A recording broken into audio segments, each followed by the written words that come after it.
You are watching the Pan-African Daily TV with Dr. Susan Tata. The Africa we want: unity, consciousness, our culture, our spirituality, our history. One Africa for Africans worldwide. Motherlands calling its diaspora home.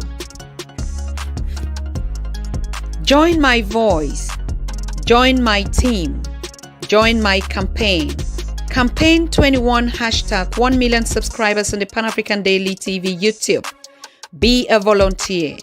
Apply now. Be the new Africa. So, hello. Jambo. Salam. Asante sana. Akwaba. Karibuni.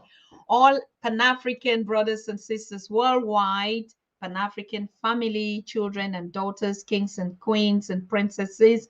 We want to welcome you again. Today is Tuesday the 14th of December, 2021. I mean, we keep counting days. To round up this year that has also been a very challenging year in terms of the pandemic that is still actually putting a lot of restrictions. And I just said something like, if without the pandemic, I mean, all of us would have been dancing or on the Pan-African agenda on the continent with the Pan-African Federalist movement.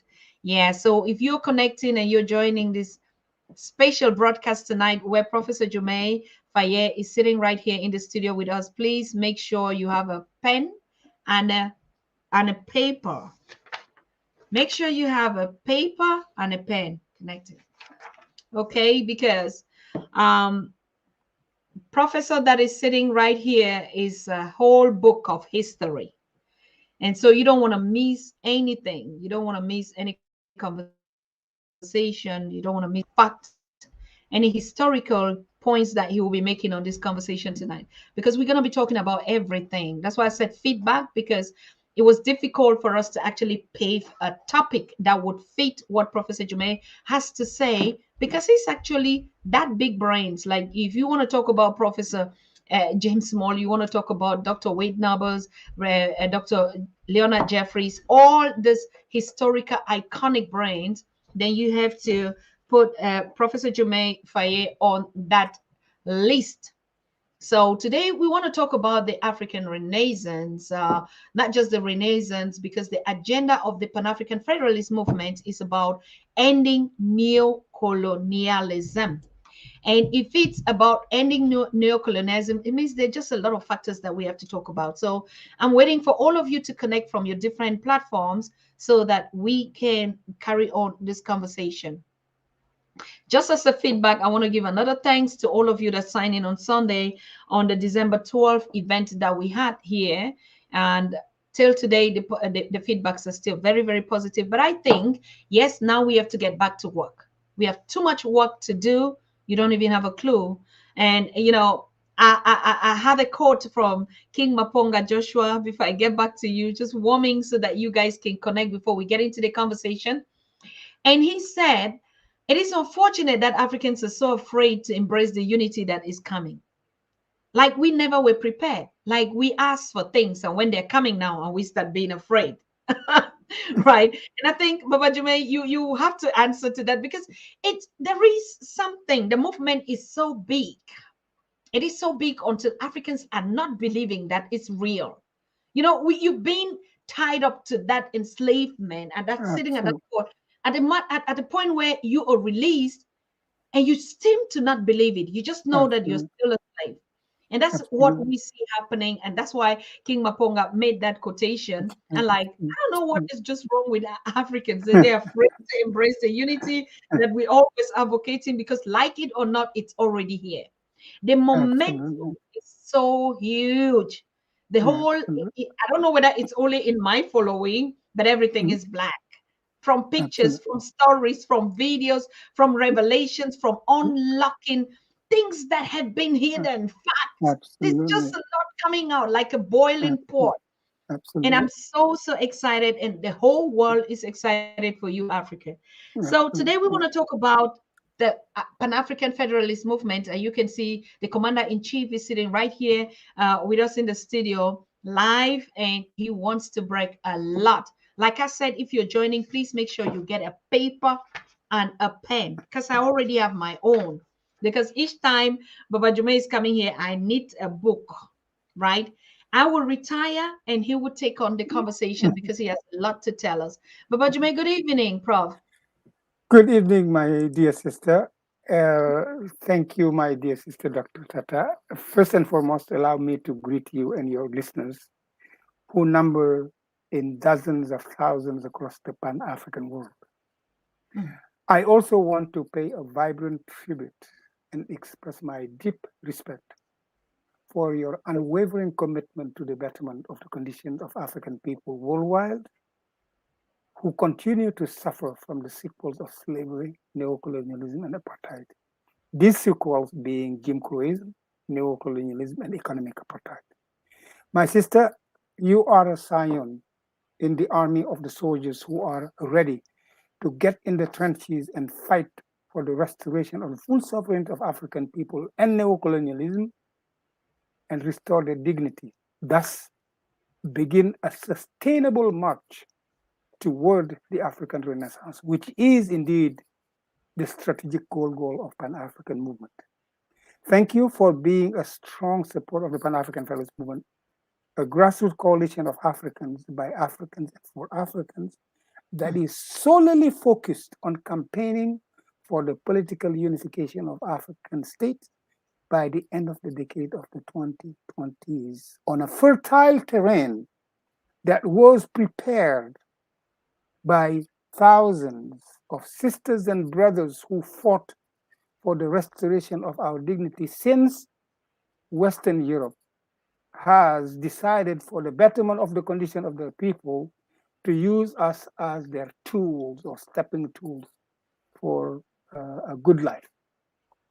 I thank you, sister, and I am elated. I wish I was everything that you were saying, that I had that kind of knowledge and all that. But I'm trying to just understand what is the path for the liberation of our people.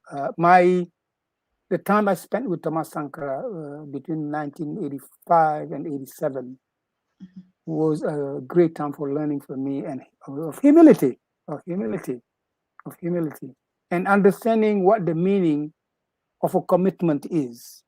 Because commitment cannot mean anything unless you're ready to give your life for it. You know, it's just a talk, and talk is cheap. And Thomas Sankara used to say, the homeland or death, we will be victorious. That's what commitment means. And we will brush over again what is Pan-Africanism, because everyone run around, I am a Pan-Africanist. They don't understand even what is Pan-Africanism. And we will come back to that, the time will allow, sure. And thank you very much for having me. And thank you for who you are. Keep on being who you are. You are an inspiration for a lot of people. And since I've been on your show, it has been really a great exposure. I have to tell you that today, one of the most vibrant general secretaries in the regions of the PAFM that we have actually joined the movement because he saw me on your show. you know, Mm, yeah, a brother from Togo. Ashe. So you are certainly, and everyone, oh yeah, Susan Tata is a serious person, and we need serious people because Susan, it is not about. See, we have to understand that every time that we are saying that we are gonna do this for Africa to be united, and we don't do it, that means millions of lives. We are causing the death of millions of people.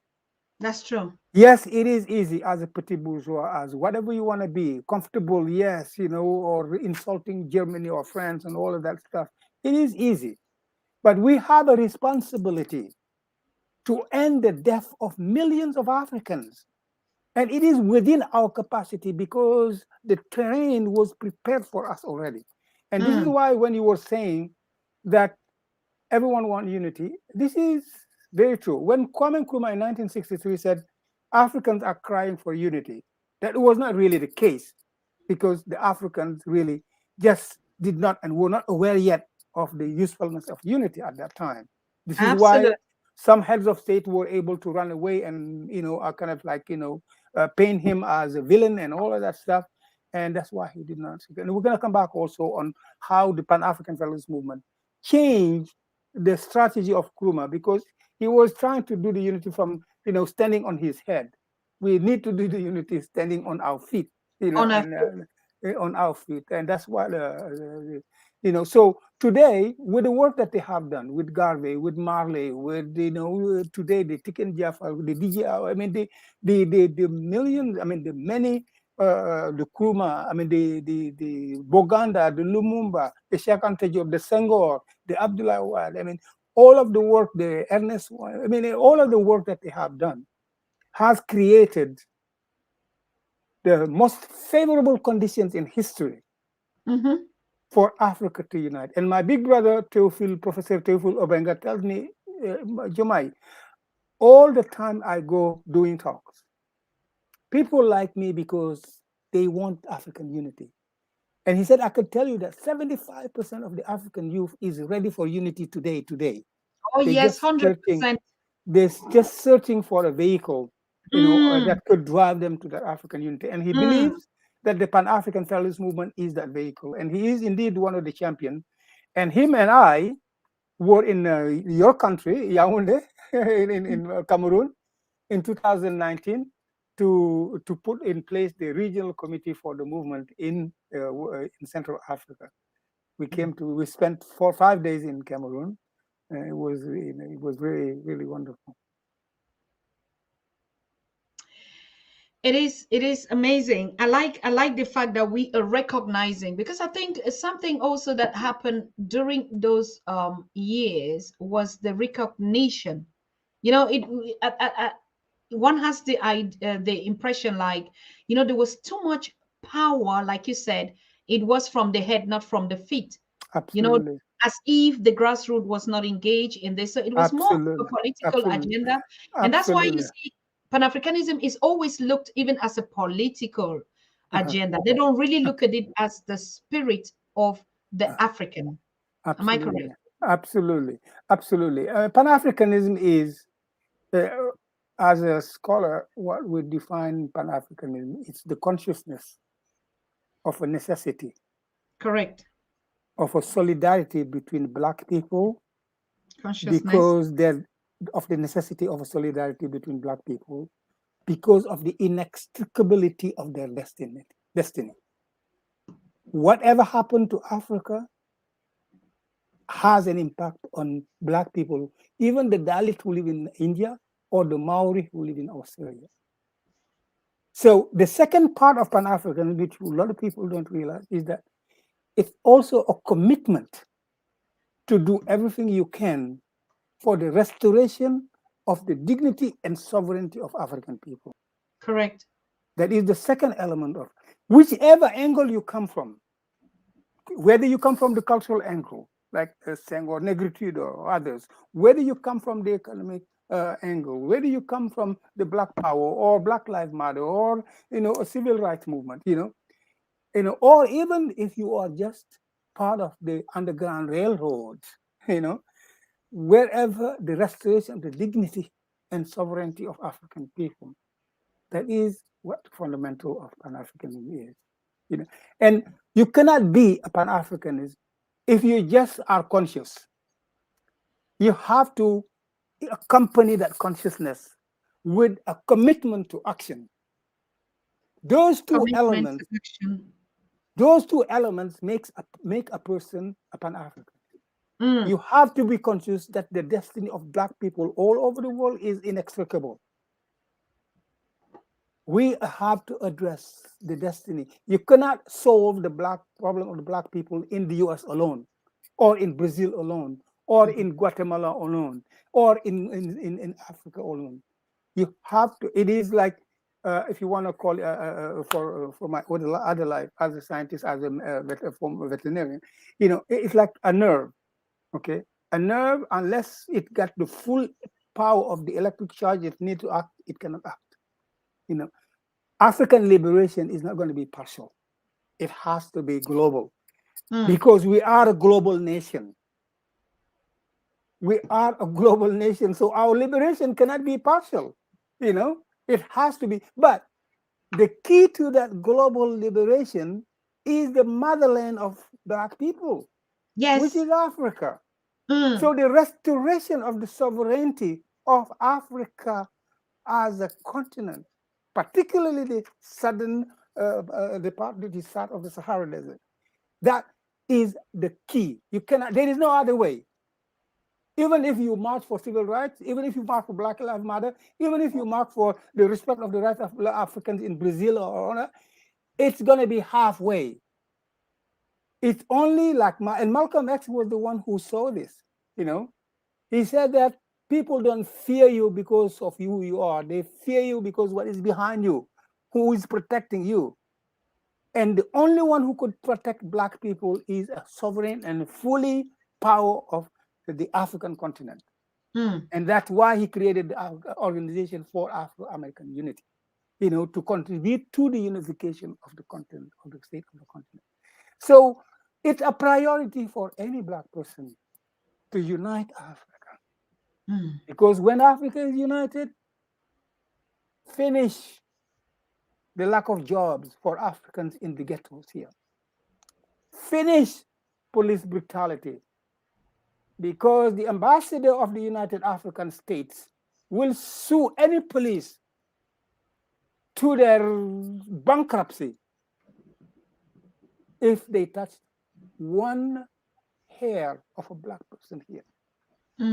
So it is same thing in Brazil. And you look at Mao Zedong gives the analogy. Look at China. Before Mao Zedong took power in China, no one respected the Chinese. Correct. But once Mao Zedong came to power, everyone wants to eat Chinese now. Everyone wants to have chopstick and try to look like Chinese. And we in Africa have the key for the liberation of mankind.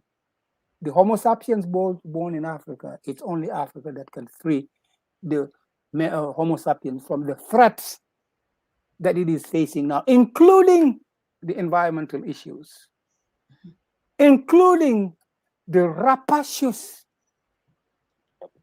behavior of imperialism. Only Africa United could do that, could say that. One is that because if Africa is a power, we don't need to be an imperialist. You become an imperialist because you're looking for resources you don't have. Why do we have to go, submit other people to get the resources that we have home? We don't need to go to. And that's why Europe is imperialist. They are imperialist because they have nothing in their ground. They were stressed. If you look at the history of Europe, especially during the 1900s, during the 19th century, during the 19th century, end of 19th century, when France went to Algeria, went to Tunisia in 1830, went to Tunisia in 1881, and so on and so forth. Germany went to in Cameroon, went to Namibia. England went to Kenya. It's because they were stressed about resources. And even some of them who visited Africa, it was so frustrating. God, my God, why are we always praying Jesus Christ and he doesn't give us nothing? He gives everything to these people who don't even pray him. That frustrated British envoy to Uganda at that time. So the second element is that we will end the issue of dependency on fossil fuel. The Sahara Desert by itself can furnish the world with renewable energy. I'm not talking about the wind energy on the continent. I'm not talking about the hydroelectric. I'm not talking about anything else. The era of the end of dependence of on fossil fuel will start with a policy that will be determined by the African people on a united Africa. But we can't do that now unless we're united. You cannot determine how the world marches until you have the power. The United States, after their independence, saw that, and that's why they united. We will determine, we will save mankind, we will save the Homo sapiens if we unite and have the power to dictate the march of the world. Even you talk about atomic weapons and all of that stuff.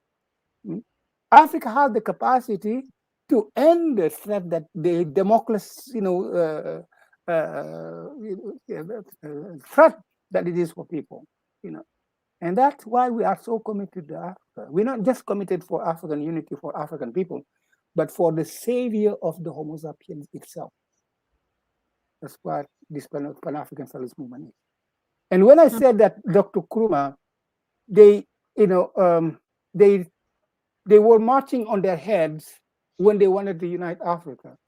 What I mean by that is that, Susan, you unite because you need to unite. You don't unite because if you could do everything for yourself, why do you have to unite with somebody else?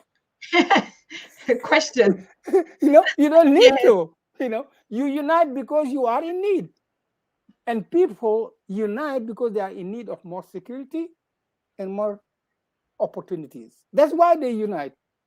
The African heads of state, they don't need opportunities. They already have opportunities. They don't need security. As long as they march to the order of the imperialists, they have security, and they know how to do that. Who need the unity is really the people. It's the people who don't have security. All the killings you're hearing in Ethiopia, all the killing you're hearing in Central African Republic, Mali, Burkina Faso, Niger, Chad, and to just name the Democrat, it's not the leaders who are being killed. It's the people. It's not the leaders' families who are being raped. It's the people. So it is the people who need security. The opportunity, the lack of job, it is not the children of the presidents and other government or their cronies who need some sort of opportunity. They have so many million at their disposal, they don't even know what to do with them.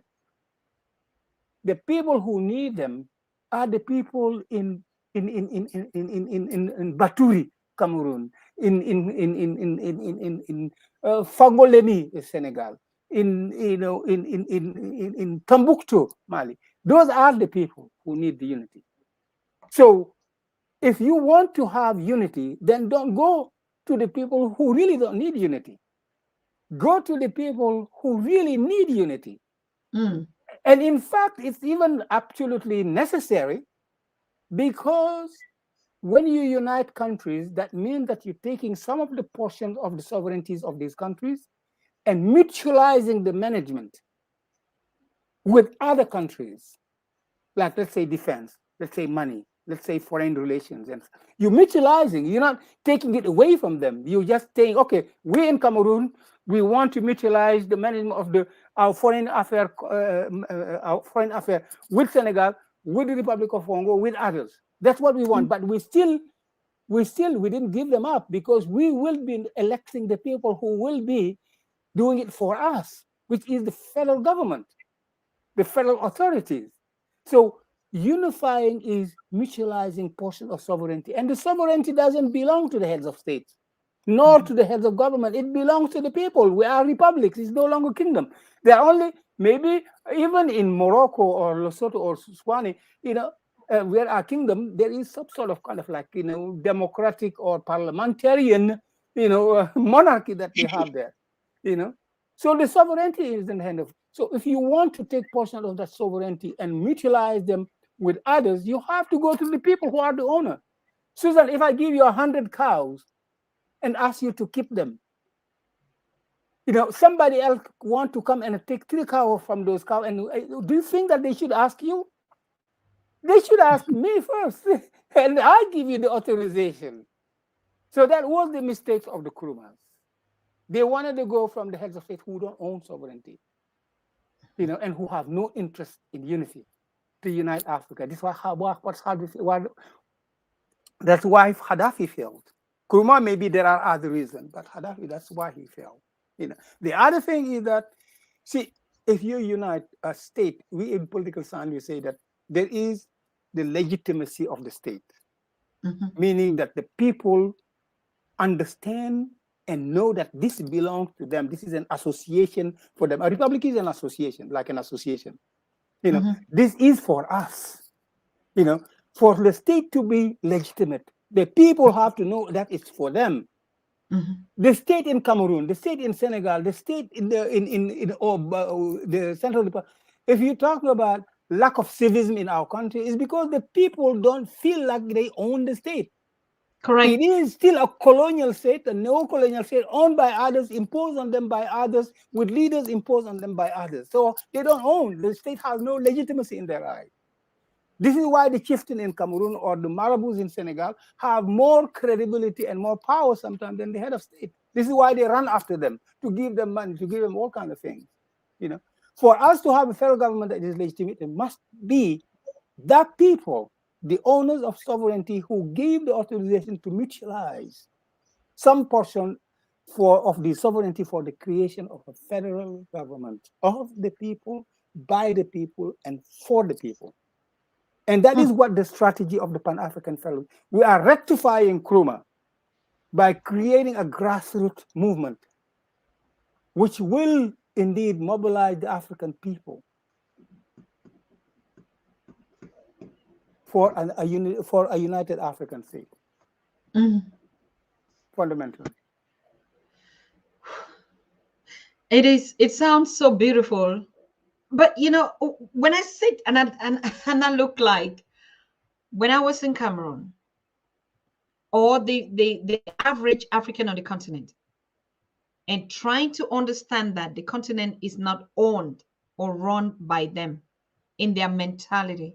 I mean, like they're doing everyday transaction and you just like, no, but your government is not owned by you, or the decisions that are made, or they are interruption or interference, whatever, or the business partners or developmental partners of this, it's not, there's no parity in it. I mean, how do you want to explain that? I mean, the ignorance of like, because even when I was there, I would even understand. It was Absolutely. like, I mean, I don't know if it's ignorance. It's apathy. You see, there is an apathy towards the state because they don't see any use for the state. Really. First of all, they don't feel like they own the state. They have no clue that state. They don't even know what if they are in a republic. And the administration in Cameroon or in Senegal doesn't help them understand that this is no longer a colonial state. Their behavior is exactly the same behavior than the administration of the colon during colonization. If you want to go and get a birth certificate in an office in Cameroon, the person working there, you have to give them all kind of things, or in Senegal. And when I'm talking about all of them, they feel like you have to, go, you have to plead with them. You are paying a person to do a work, and then you have to still like beg for them to do what you want them to do, and you're paying them. Yes, that is happening because in the mind of this administration, okay, it is a legacy of the colonial administration. The same people who were in the administration in Senegal are the one who continued, and some of them are still today active in Senegalese political life, in the Senegalese administration. So, and the people that they train them in the mentality, the in the colonial mentality, or how to administer. I mean, teaching is not just always saying it, behaving also. By your behavior, you teach people. The way they behave is the way that the people that they train behave with our people. So our people, in the end, got it. They know that this is not my state.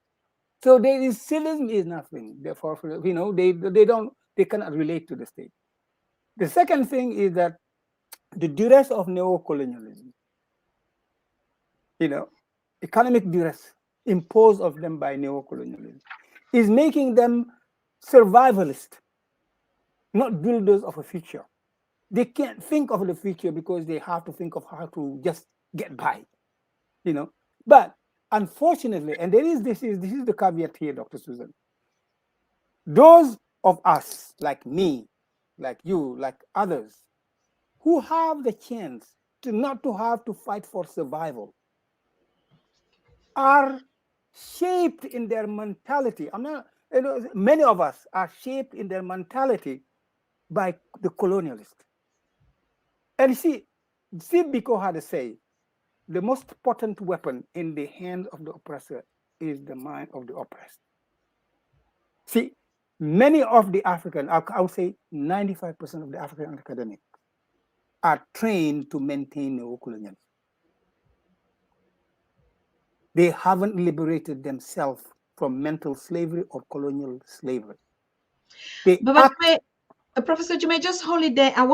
There's something that is coming in my mind when I want to reflect for us to understand. Because for me, it is as if actually it was a training, we took it and then we foil it. What am I trying to say? You get the clear example. If you want a documentation, for instance, based in Yaoundé or in Yamoussoukro or Dakar, and you would have to wrestle, you know, with the office guy, you know, through all sort of, you have to give something. It doesn't matter whether your documents are correct. Absolutely. But if you look at this characteristic, if, for instance, French Cameroon or French nations that are still owned by France, if that's correct to say, but France is not practicing this attitude. So, you know, it's like you take it, you embrace it, you foil it, you love it, and you even worsen it against you. It's not France that is sitting, they're not French people sitting in those offices. So No. how do I want to understand this kind of effect that I instill pain on myself and my citizen, and then I blame it on neocolonialism? Well, I mean, it's not. Example. It's you know, it is not that France is doing it, you know, by itself directly, eh? But it is indeed people who are trained by France who are doing this. The system that they have, the system. You see, it is not a matter of individual. It's a systemic problem. You see, people behave based on how the system is. They don't behave how they are. There are few people who revolt against the system, and you call them revolutionaries, like you and I. You know, those people don't behave in how the system dictates them to behave. But the majority of people behave as the system dictates them to behave, and the system that they have that is controlling them is a neocolonial system. You know, it's a little bit. You know, when I say neocolonial system, I'm not really only blaming France. I'm also we're going to come back to that, because what is the cause of neocolonialism? We will come back on that. But Yeah. what we have is that the education system that we have, the educational system we have, is what people act based on how they educated, and the neocolonial system train people based on the interests of neocolonialism, with the help of course, the puppets of neocolonialism in our countries, you know, and the whole educational system is based on that, you know. So sometimes it is unbeknown to them; they don't even realize it. It's kind of like almost like a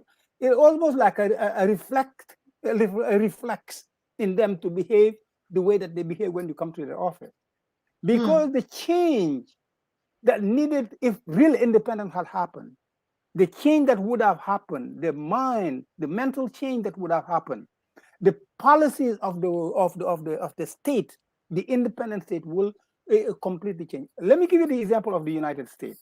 Right. Okay, when the United States fought their independence, War of Independence, and through the Treaty of Paris in 1783, get their independence. The first law that they established is that no official working for your government of the United States could get a medal from France, from England. No honor. You cannot. It's completely forbidden to get any form of honor from Britain, from Britain, because they wanted to cut, you know, the link between them and England. They even changed the measure, like doing pounds and others, you know, in order to dissociate themselves with their former colonizer. They went through that mental revolution in order to do that. You know, it's, you know, we haven't gone through that. We came from neocolonial. We come from colonialism. We're having Fokar being Ahmad Awijo or Senghor declaring friends as an old friend, as a friend, what do you want? So it is that change did not happen. This is why we're saying that there was no, there was sort of independent, but there was no restoration of sovereignty as That's a true. political sign. That's what I'm saying. We Absolutely are, correct. we are, and this is where neocolonialism goes to start. In a way. But we can come back to that. But the issue, like I said, to answer your question, it is not because people are conscious of their behavior. They Correct. behaving how the system dictate them to behave. Mm, And unless the system is changed, this behavior will continue. You cannot mm, reform a system. It's only a revolution that changes the system. And the yeah. revolution doesn't have a revolution could be through legal means. India got independence through, there was no violence. At least Gandhi was the leader, and he was a non-violent person. We can do one of the deepest revolution in the world history by uniting African states, by singing, and certainly, and we will not be violent. So a revolution doesn't have to be violent. It has to be just a change from one system to another, from an I agree. old system, a decaying system, to a new, prosperous, promising system. Mm. That's what a revolution is. I totally agree. I also think that there's not going to be a revolution like in the past. I don't think that. I totally don't agree because we are so matured and so educated, particularly consciously, as you say. And if you're conscious, you don't need a weapon, to be honest Well, with you. yes, yes. I'm just saying that the tools that past revolutionaries use. There are some revolutions that needed violence. The independence of, let's say, Mozambique, the independence of Angola. The Portuguese would not have left if it was just like, because I don't know. I don't want to. I'm not in their circumstance, but what I'm saying is that this African revolution that the PAFM is promoting and leading is a non-violent one. It's through the vote. It's through the ballot. The Mhm. citizens, we organize them. They will go to the ballot and tell that we want Cameroon to become a member of the United African State. The Senegalese, same thing. The Malian, the Haitian, the Jamaicans, all of them. We want them to use their ballot. There's nothing more powerful than the ballot. And Mhm. protect that vote, because we can protect that vote, and have our countries become members of the United African State by surrendering the portions of sovereignty which make them be neo-colonial countries. Because neo-colonialism is not just, it is a condition that make you be a neo-colonial country. It is not necessarily like, if you want, imposed on you, but it's the conditions are created for you to be in the position of only being able to be a neo-colonial country. I don't know if I'm making myself clear or not, No, but I could go more in. you I could make a go more. lot of sense. I could more in detail. Let me just say, when Mm, independence during the early, there are many great figures.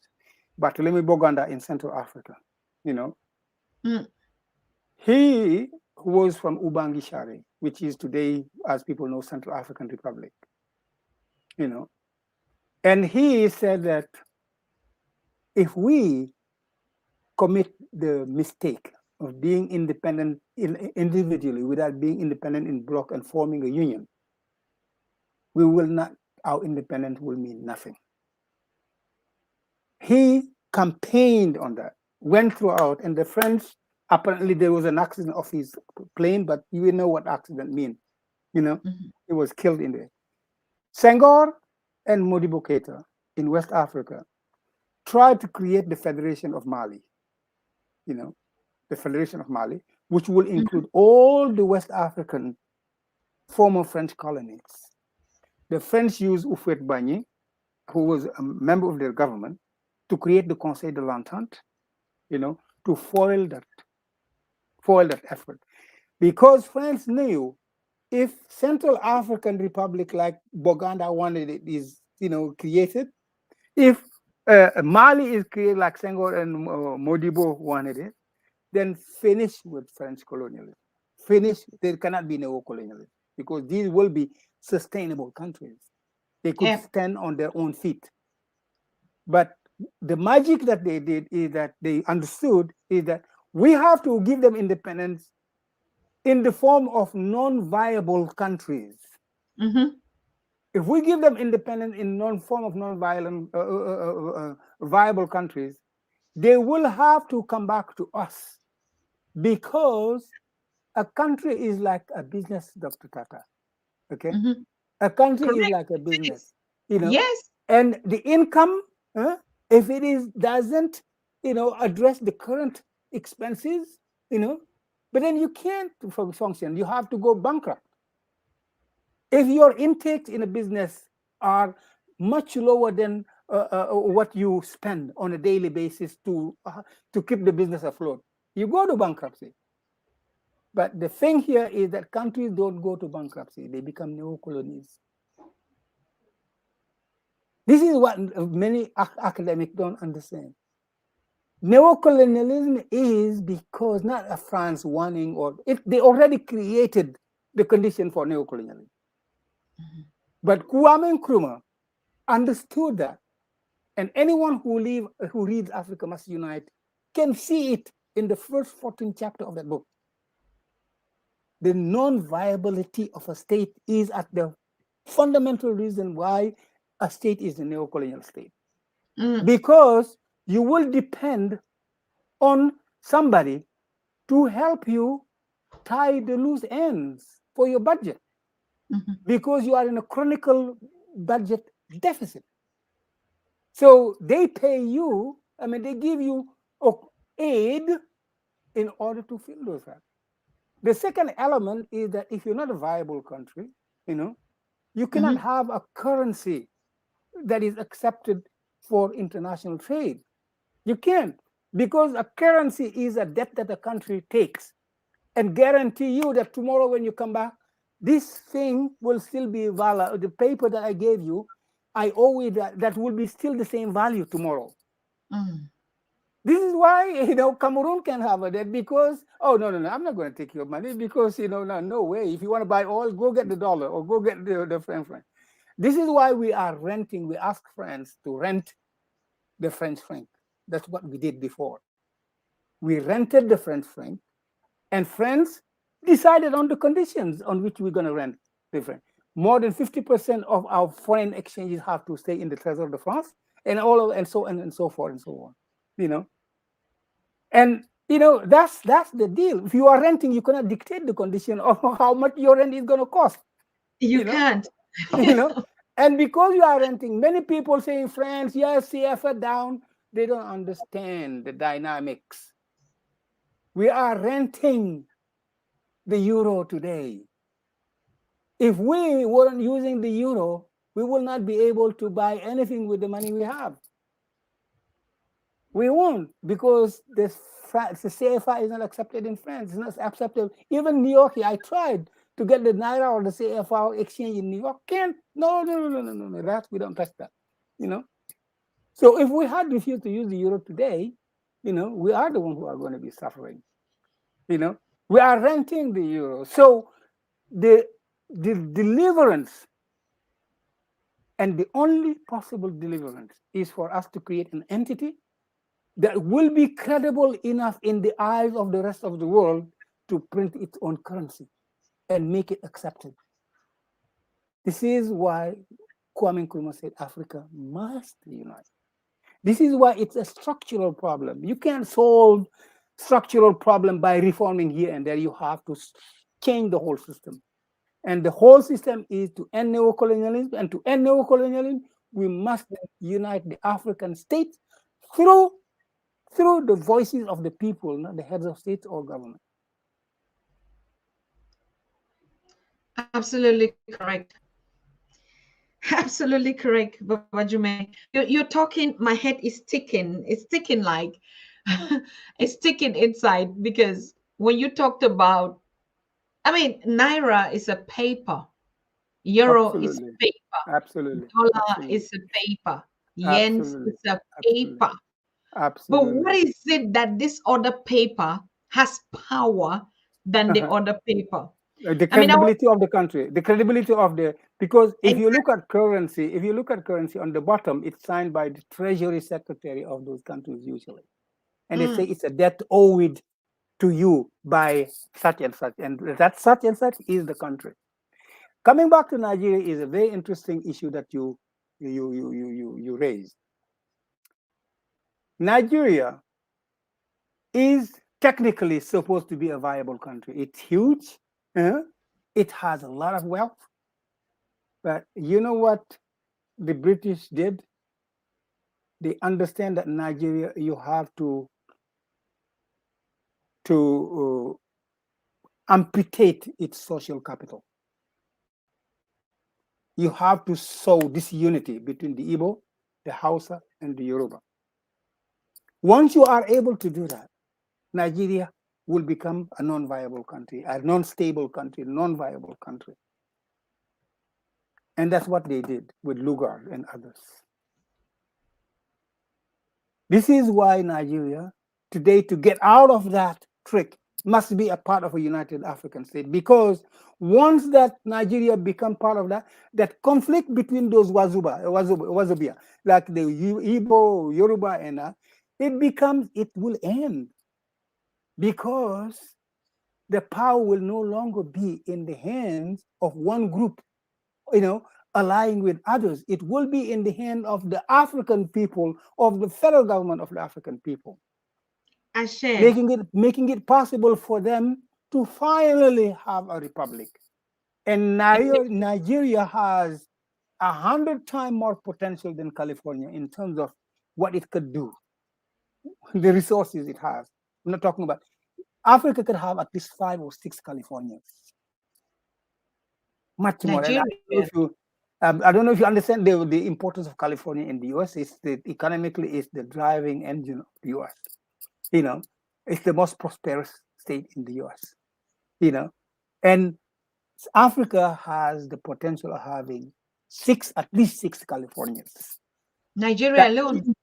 Nigeria In alone, Africa, Nigeria is too much. the Democratic Republic of Congo, Ethiopia, I mean, you name it. Algeria. I mean, it's just South Africa. I mean, we have got it. We have so much wealth. You cannot even fathom how rapid of a change it will be once the African state unites.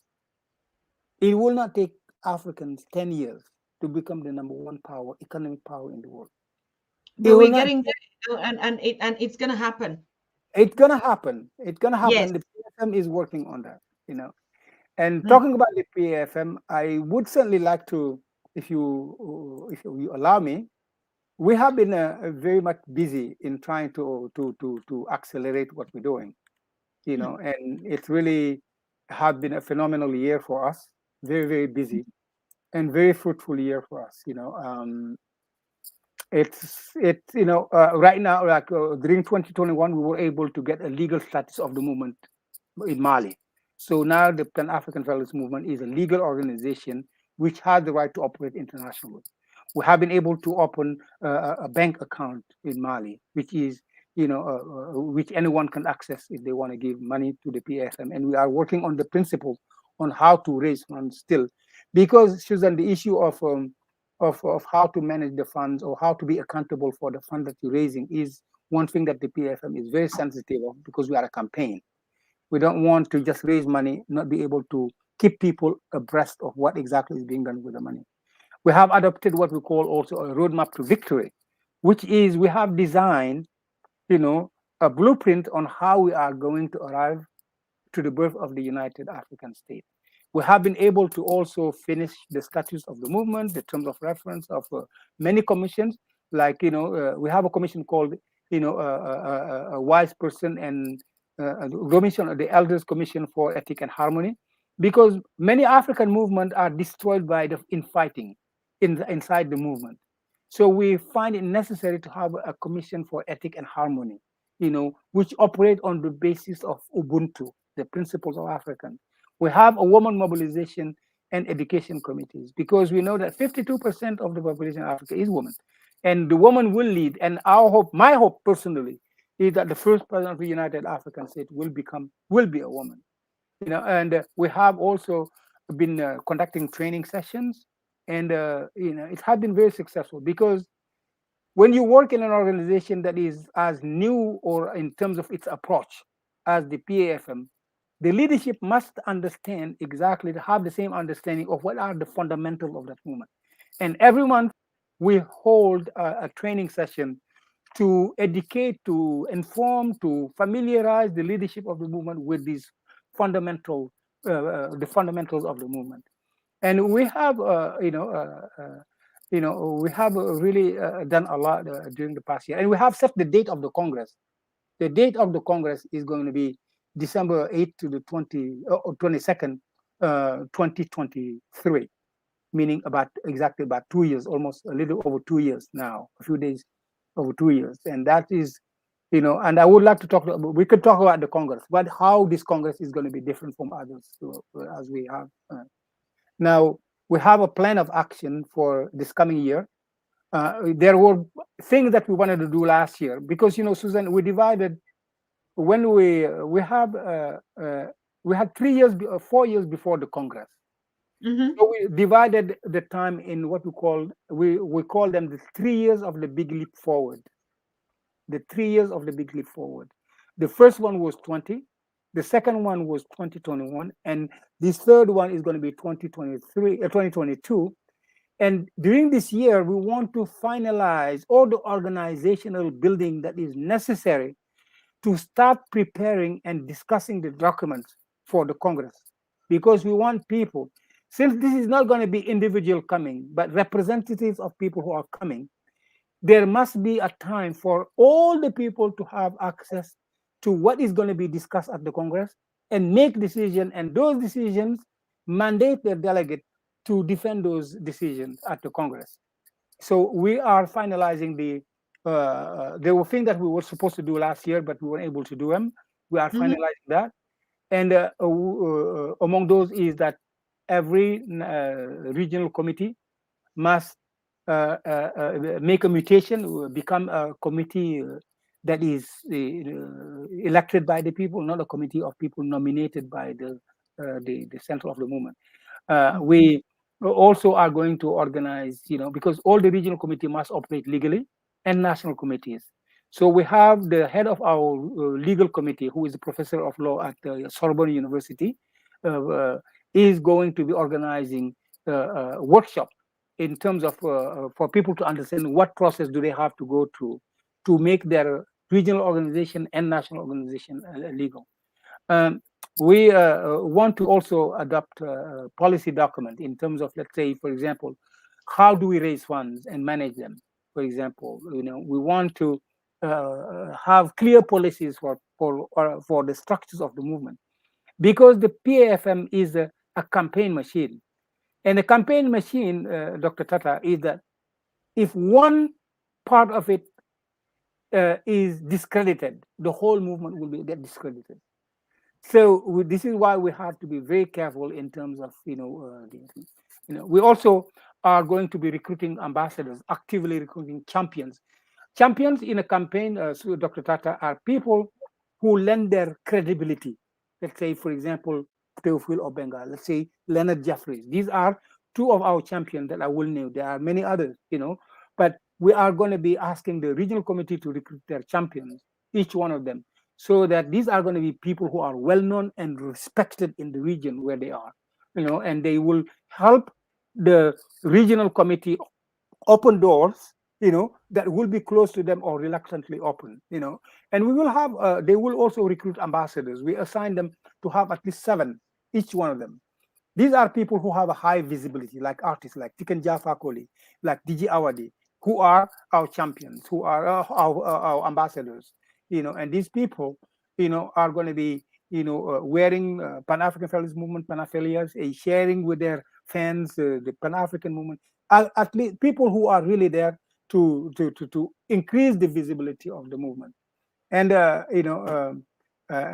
we have also in the pipeline, we are we are working on budgets because there are regions in our strategy that are central for our victory, West Central and East Africa, and we want to provide them with the means to operate in an unfettered way, and many of those things are in the pipeline that we're working on, and it's really, we have a very busy year coming, and we just came out of a 6 day, like I said, a 6 day annual meeting.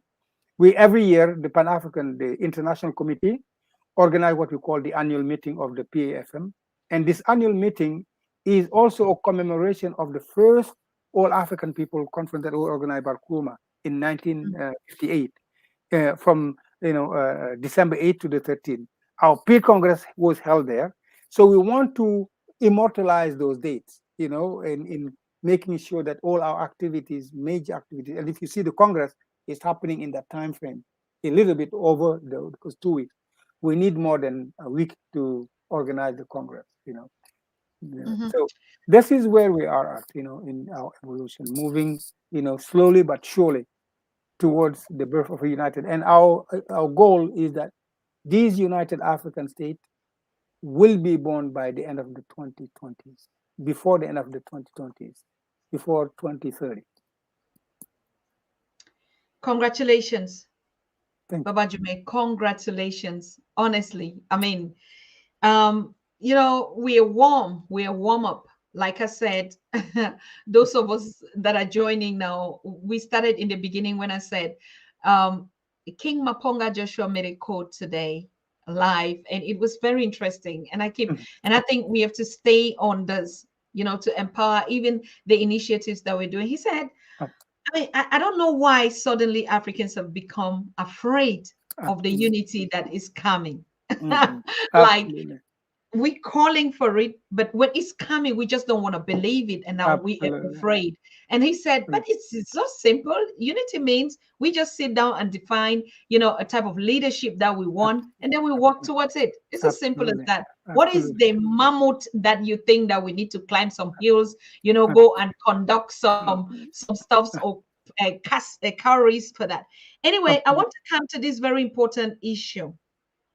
And I think the Federalist movement or Pan-African Federalist movement should be reconsidering that, or are already working on that. You see, why I asked that question in the beginning, what is it that you're going to do different from the others? Because absolutely, at the end of the day, no matter how we start, the momentum is there. People believe the leadership, finances working, you see them, and some sort of something. I don't ever know where that thing. Anyway, I know how I define it anyway, but you understand what I mean. Absolutely. You were the closest person that worked with Thomas Sankara. And you saw how close Thomas Sankara was to Blaise Compaoré. Yeah. I mean, yes. So this sickness of the enemy within, I think until we would start figuring out, I mean, every revolution, if you look at all statistics, Africans, like now, we're all awake, and suddenly something is just going to be there. And that's why we are doing a continuous research to find out what is it that people can be so united in the beginning, have a common goal, and then later, before you know it, they start fighting each other. It's an infight. It is decapulated. The revolution has been jacked, and always from the people from within. So the sovereignty that you were talking about, I think, is very essential. But I want to look at it from a different perspective. The issue of not just only understanding the political terminology, but neglecting the fact that, like you said, it's a trained system of like you said, neocolonialism is trained and has been put in decades for it. So even when we wake up and we rush to a common goal, before we know, we are decapulated. So do you think the issue of healing is very important? Like, each time when we rise up, we don't take the step of healing. Last time we tried to put a formula that we're working on the Africa We Want Global. That's our own organization that we're coming out for young people. I mean, it's all about renaissance, whatever it is, right? But we want to go from a subtle level of love, Absolutely. self-love, teaching how to just Absolutely. love ourselves again, because we Absolutely. have understood that getting up to catch this strategic political or movement agenda without healing the brokenness among us Absolutely. has never really, Absolutely. and that's the main reason why we think, Absolutely. we get to a point where we're woken up and then the sickness catches us and then we start fighting each other. And Abs- it's subconscious. We are mhm. not conscious of it, like you said. No. We right now we think we are conscious, but Mhm. we need to accept the steps of now. This Mhm. is the awakening, like we Absolutely. define it in the mathematical formula on the Africa One Absolutely. Global. This is the awakening. The awakening is the gathering, all of us, people talking the same consciousness, we are all. Then we move to the next step. The next step should be healing. How do we heal Absolutely. each other? That is what Absolutely. we have to define. Absolutely. Because after Absolutely. healing, Absolutely. automatically there's going to be that Absolutely. self love. And after self Well, love, absolutely. automatically is going to be Absolutely. unity. Absolutely. Nobody would have to put a ruler, Uh, a strategy, how the unity. absolutely. So, do you Absolutely. consider that? Because I heard you made a very important thing, like Yeah. teaching, Yeah. but Yeah. teaching what? Absolutely. I mean, healing is absolutely. I mean, I agree with you. We have to be healed. We have to, there is a brother from the Caribbean who talked about the reparation. See, the reparation of self. We need to. Reparation is not just about what is owed to us, but what we owe to ourselves. Restoring our values.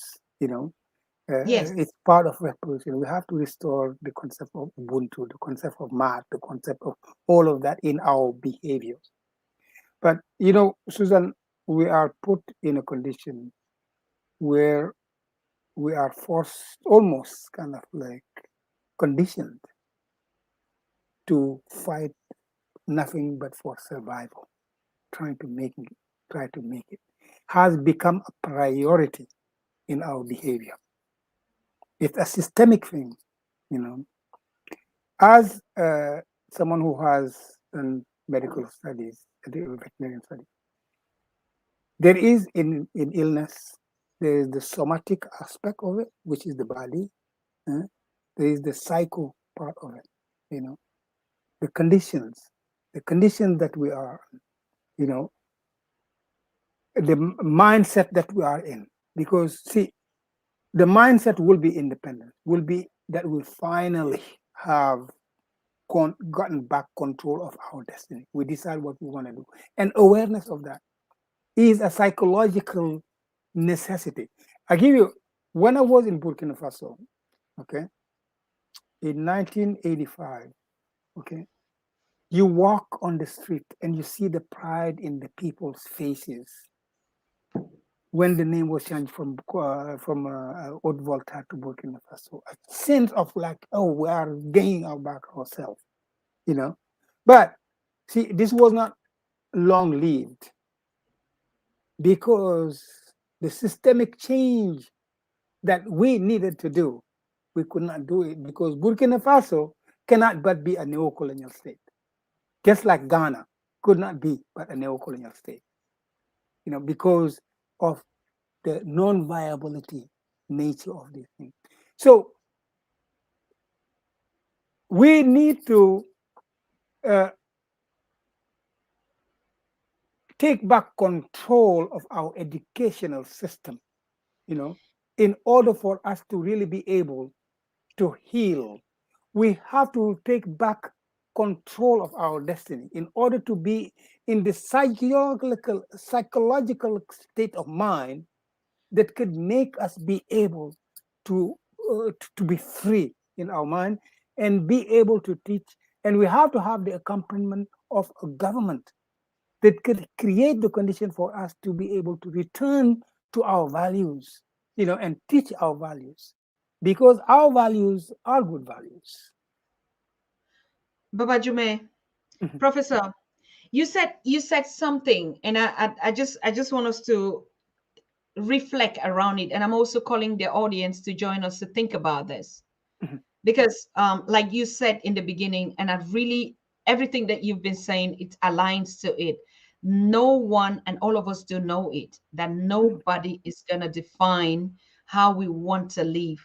It has never worked, it's never going to work. Absolutely. Number two, we have to take that destiny into our own hands. Hmm. And number three, we would have to let go privileges that we think we own. And it is Absolutely. this number 3 point. And if I come back to the example that you gave between America and Britain, when Hmm. America wanted to get its independence, it had to cut off from everything. Hmm. Absolutely. So, is it possible? Do you think it is possible that if we Africans, if Africa would decide and say we have to cut off from everything, we would grow? That's the first question I want to refer on it. And then I want to take the example. Look at the critical example of Cuba. Hmm. Sometimes I wish the West would really put some sanctions like they did on Cuba on us and then leave us alone to develop. You understand? When I say that, so without this kind of bondage of relationship, if that Hmm. the case was, Hmm. indebtedness, Hmm. a kind of a collateral, which is almost like the umbilical cord.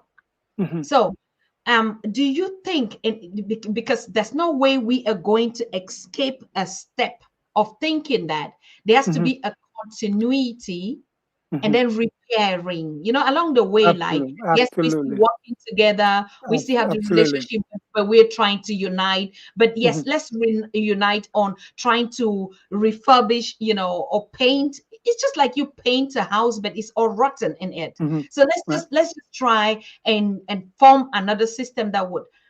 Is it possible that we have to accept one reality? We must have to suffer. We really must Absolutely. have to suffer to break. Absolutely. We Absolutely. cannot And make Doctor, no it will listen. not be. That's what, yes. It will not be. See, when we human beings look at things, history will. I mean, like we are. It's just like when you are in a forest, okay, and there is this huge tree in front of you, that keep you from seeing the forest. The only thing that the forest, is. We have to measure life in terms of generations and generations and generations.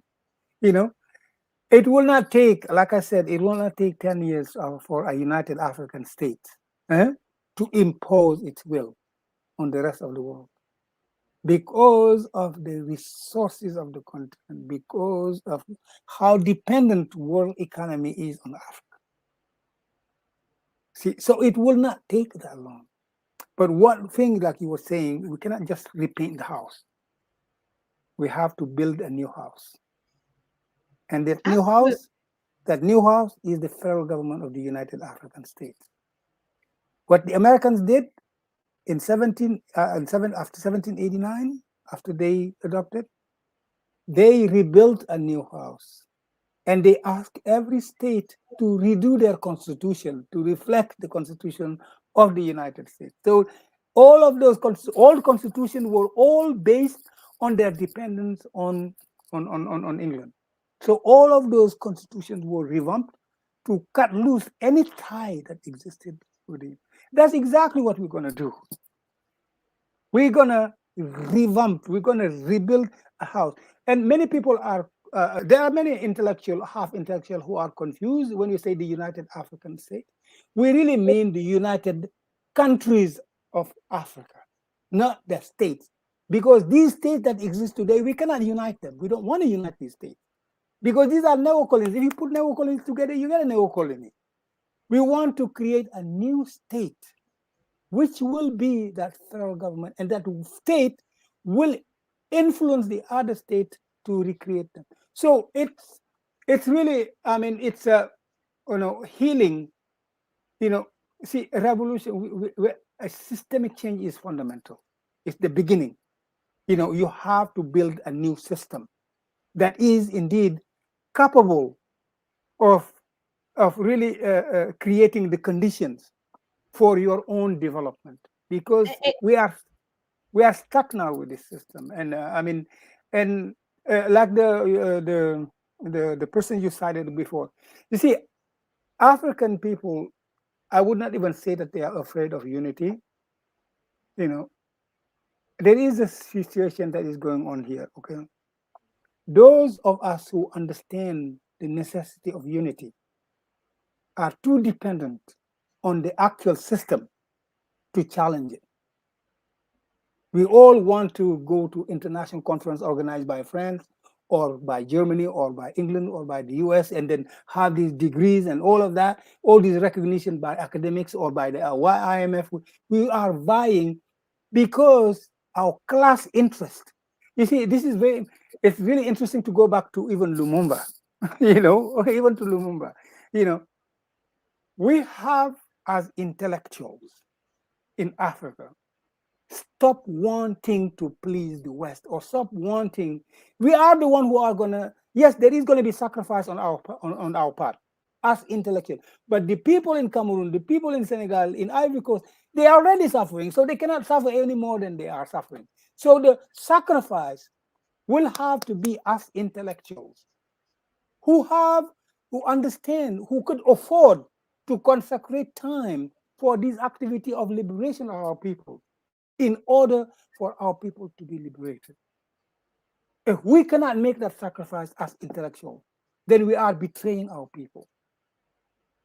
Because the people are not even aware of what's going on. Many of them don't understand what exactly is neocolonialism. They don't understand all of that stuff. But we intellectuals who have went and, like we said, to whom much is given, much is expected from. We intellectuals in Africa are the biggest impediment to the liberation of Africa, because we are mentally colonized, and like Biko says, the West has gotten our mind to its service. And there are many, I could go in a long list of decisions that the West has taken, okay, which was echoed by our intellectual and championed by our intellectual. And these were programmed for the reform of a neocolonial system. I'll give you one example, two. One is democratization, which is false as what you could imagine, which is that Africa is, corruption is the problem of Africa. That's the West that is chanting that because they want us to believe that. They don't want us to focus on a systemic change. The issue of Africa is a deficit of sovereignty created by states that were legated to us, non-viable states. And unless we get rid of these states, I'm not talking about getting rid of technically, but unless we liberate these states from these burdens, let's say, for example, take away from having to ensure the security of the Cameroonian from the Cameroonian state, take away from having a diplomacy from the Cameroonian state. Let's say, take away the necessity to have a currency from the Cameroonian state and put it in the hand of a federal government. Because these are the reason why they are neocolonies. They are neocolonies not because of choice, but because they cannot do anything else. And it's because the burden on them is too heavy. And only the mutualization of the management of this burden could make it sustainable. Meaning that you will have one embassy of the United African States in Germany, one in the United States, one in the United Nations. That's all that costs. Cost a whole lot less. We have to lower the cost of administration, the cost of government. We have to create entity that has the capacity to have its own money. Because you know what? If you don't have your money, you cannot really have a solid macroeconomic policy. You cannot have a control of because of money and debt. Where you could have a debt that you could manage yourself, not a debt that you are trying to pay. But a debt is important for a state because it helps you manage inflation and unemployment.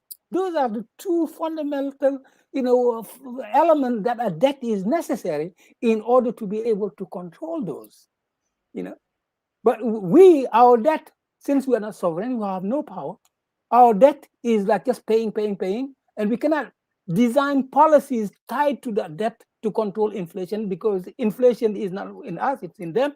I mean, the CFA doesn't, there's no inflation in, I mean, it's just like, it's them, basically, So to come back to your thing, it's just, we need a systemic change, There is no shortcut to liberation. Liberation or slavery, liberation or neocolonialism. There is no shortcut. And everything starts with liberation. And liberation that we're asking for is just take away what is making it difficult for Cameroon to exist. Take away what is making it difficult for Senegal to exist. And put it together and do it. Let's manage it together. As simple as that. You're not taking it away from the Cameroonian or taking it away from the Ivorian or from the Algerian. You are just saying, okay, you know what? This is too heavy on our state, and this is why we are dependent. These people are using the fact that these are too heavy burden, and they pretending that they're helping us lift that burden on us, but they're not.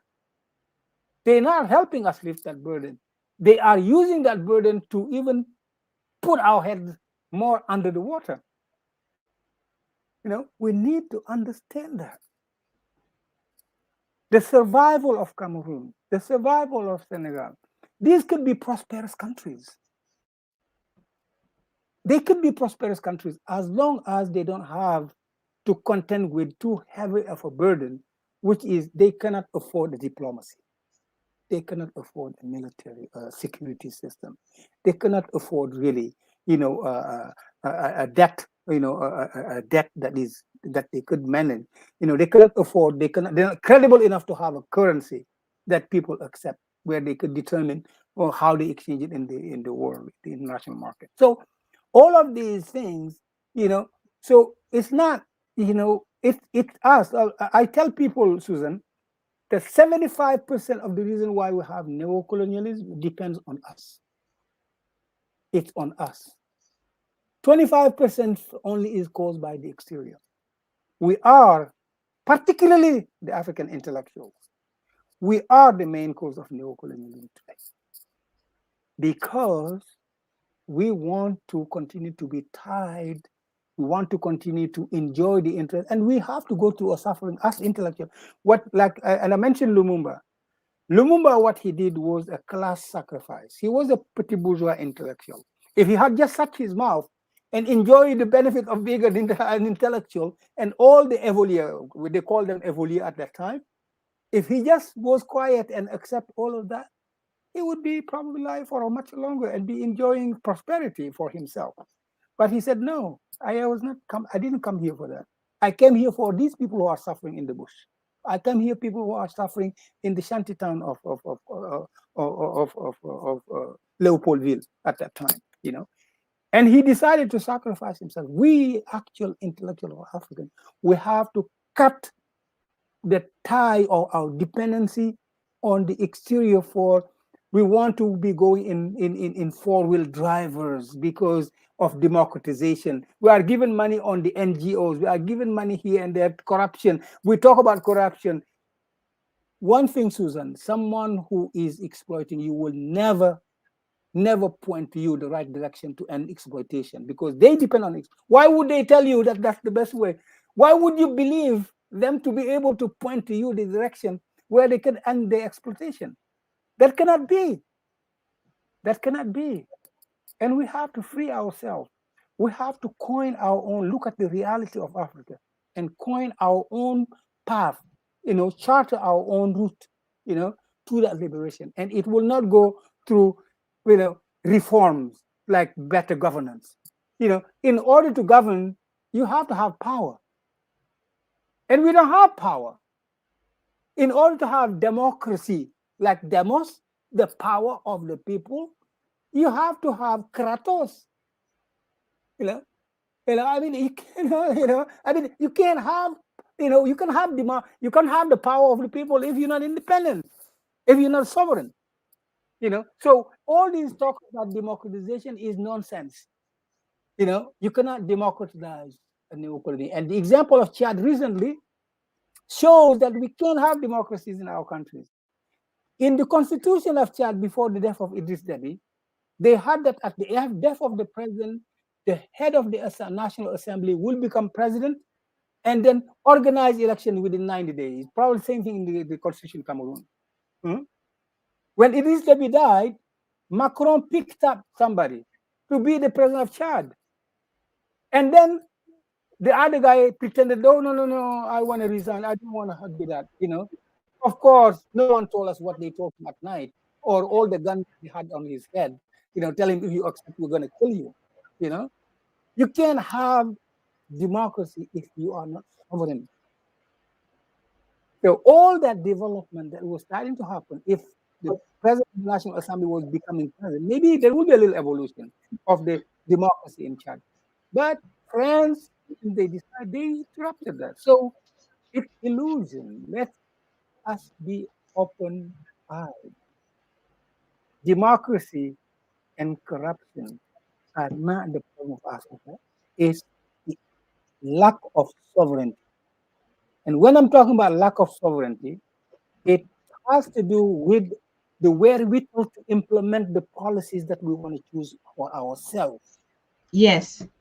We have no African state will have the wherewithal to implement the policies that are necessary for the people in the shanty towns of Dakar to be free and be prosperous, to have access to basic needs, medical, to have our own educational system, to revamp how our people are elected. We are, and today we are confronted. It's just, there are so many things in my head. I have no, today, for example, Dr. Our states are rushing to get foreign scholarship for their students. You go study in China, you go study in Japan, you go study in India, what do they teach you there? They teach you how, to sell China in your country. That's what they teach you. Whether you know it or not, it's not done bluntly, but you are taught that. And to the point where but when we come back, we don't get debriefed. If you are a Chinese student studying from another country, you have to be debriefed in order to know that, what they taught you, they just used the technology, use the system, don't use the other things.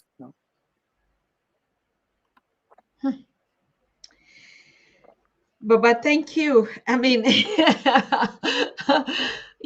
I enjoy your conversation, particularly your intellect is amazing, honestly. And these are the brains that I don't know whether they're smuggled, how they were smuggled, but I truly appreciate the Pan-African Federalist movement, and I see the marvelous work that you people are putting, the footprints that you're putting, the cornerstones that you're putting, and I think with a leadership like you and yours, honestly, that is something that makes sense. That is something that is realistic.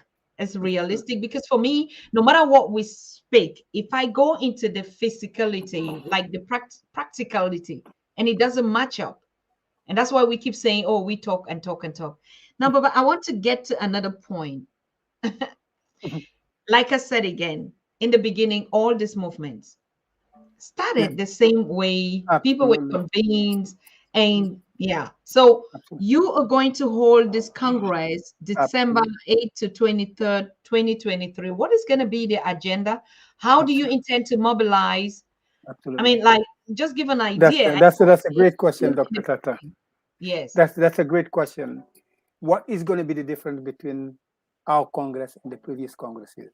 Yes. What really is going to be? See, it is not just a fluke that you call it the first Pan-African Federalist Congress. If you just allow me, I could read the call for that Congress. Can I? Go ahead. Yes. Yeah. When we created this movement, Dr. Tata, we came to the realization that one of the problems of Dr. Krumah and the others is that they really, if you just go back, dial back to 1960 or 1958, during the time of the 19, after the around 1958, where de Gaulle was running around, trying to get people to be part of the Communauté Française and all that. During that time, you know, there was, and also the war for Algeria, for the independence of Algeria, there was a lot of movement on the continent. There was the Brazzaville group, which was those people who are committed to France, that independence, who support France to continue, like, gradual independence, the people for gradual independence. And there was the Casablanca group, which was for independence now, not tomorrow, now. And one of their main element was the independence, supporting the independence in Algeria. So those groups existed, and then afterward there was the group of Monrovia, which was also another group on how will we go about uniting Africa. you know, first there was the Sanikil meeting, and then the Monrovia meeting, and then you know, those groups decided, these were the anti-federalists, the Senghor and the Ufet and all of them. They meet in Sanikil. First the Sanikil Kurma was there, and then the Monrovia Kurma was, but then that group became clear to him that this goes a group that doesn't want African unity. He went to the Casablanca group, and because they needed Ghana, the North Africa needed Ghana for the independence of Algeria, they paid him a lip service and said, okay, we are for African unity, when in fact they were not for African unity. For many intellectuals are misguided in saying, oh, there was the Casablanca group for unity and and then the Monroe. That's not true. The Casablanca group was not for unity. It was mainly oriented towards supporting Algeria's independence. That's what it was mainly. Okay, Laos was part of that group, and Laos, I don't remember, is part of Africa. So this group, Kwame Nkrumah went to Addis Ababa with himself alone, without having anything prepared, a real meeting of those who wanted unity for them to strategize. The people in the group of Monrovia, the Senghor and them, came there very well prepared. And in fact, this is why they were able to hoodwink Nyerere, in their group to go against Nkrumah, who 40 years later came to Ghana and say, I am sorry, I was wrong, Kwame Nkrumah was right. The continental unity is the only way, or otherwise there will be no Africa. So these groups came to Casablanca, the Casablanca group. Nkrumah came there with resolution. They paid him lip service and all of these resolutions. But when they came to Addis Ababa in 1963, they all voted against him, all of them. Nasser, Bourguiba, they were even laughing at him. They did not go with him. While the people in the Monrovia group, not only did they hoodwink Nyerere, but they used Ahmed Aijo, to accuse Kwame Nkrumah for being at the one who killed the president of Togo. To kind of create this confusion, Kwame Nkrumah is only interested in power. He will kill anyone who will, to create fear around him, when they knew that the French and the Americans are the one who killed the president of Togo. But they used Ahmed Ayew to create that false lie around. So the anti-federalists came very well prepared. And the federalists in Nkrumah, who he was alone, came unprepared, because nothing. I mean, like he was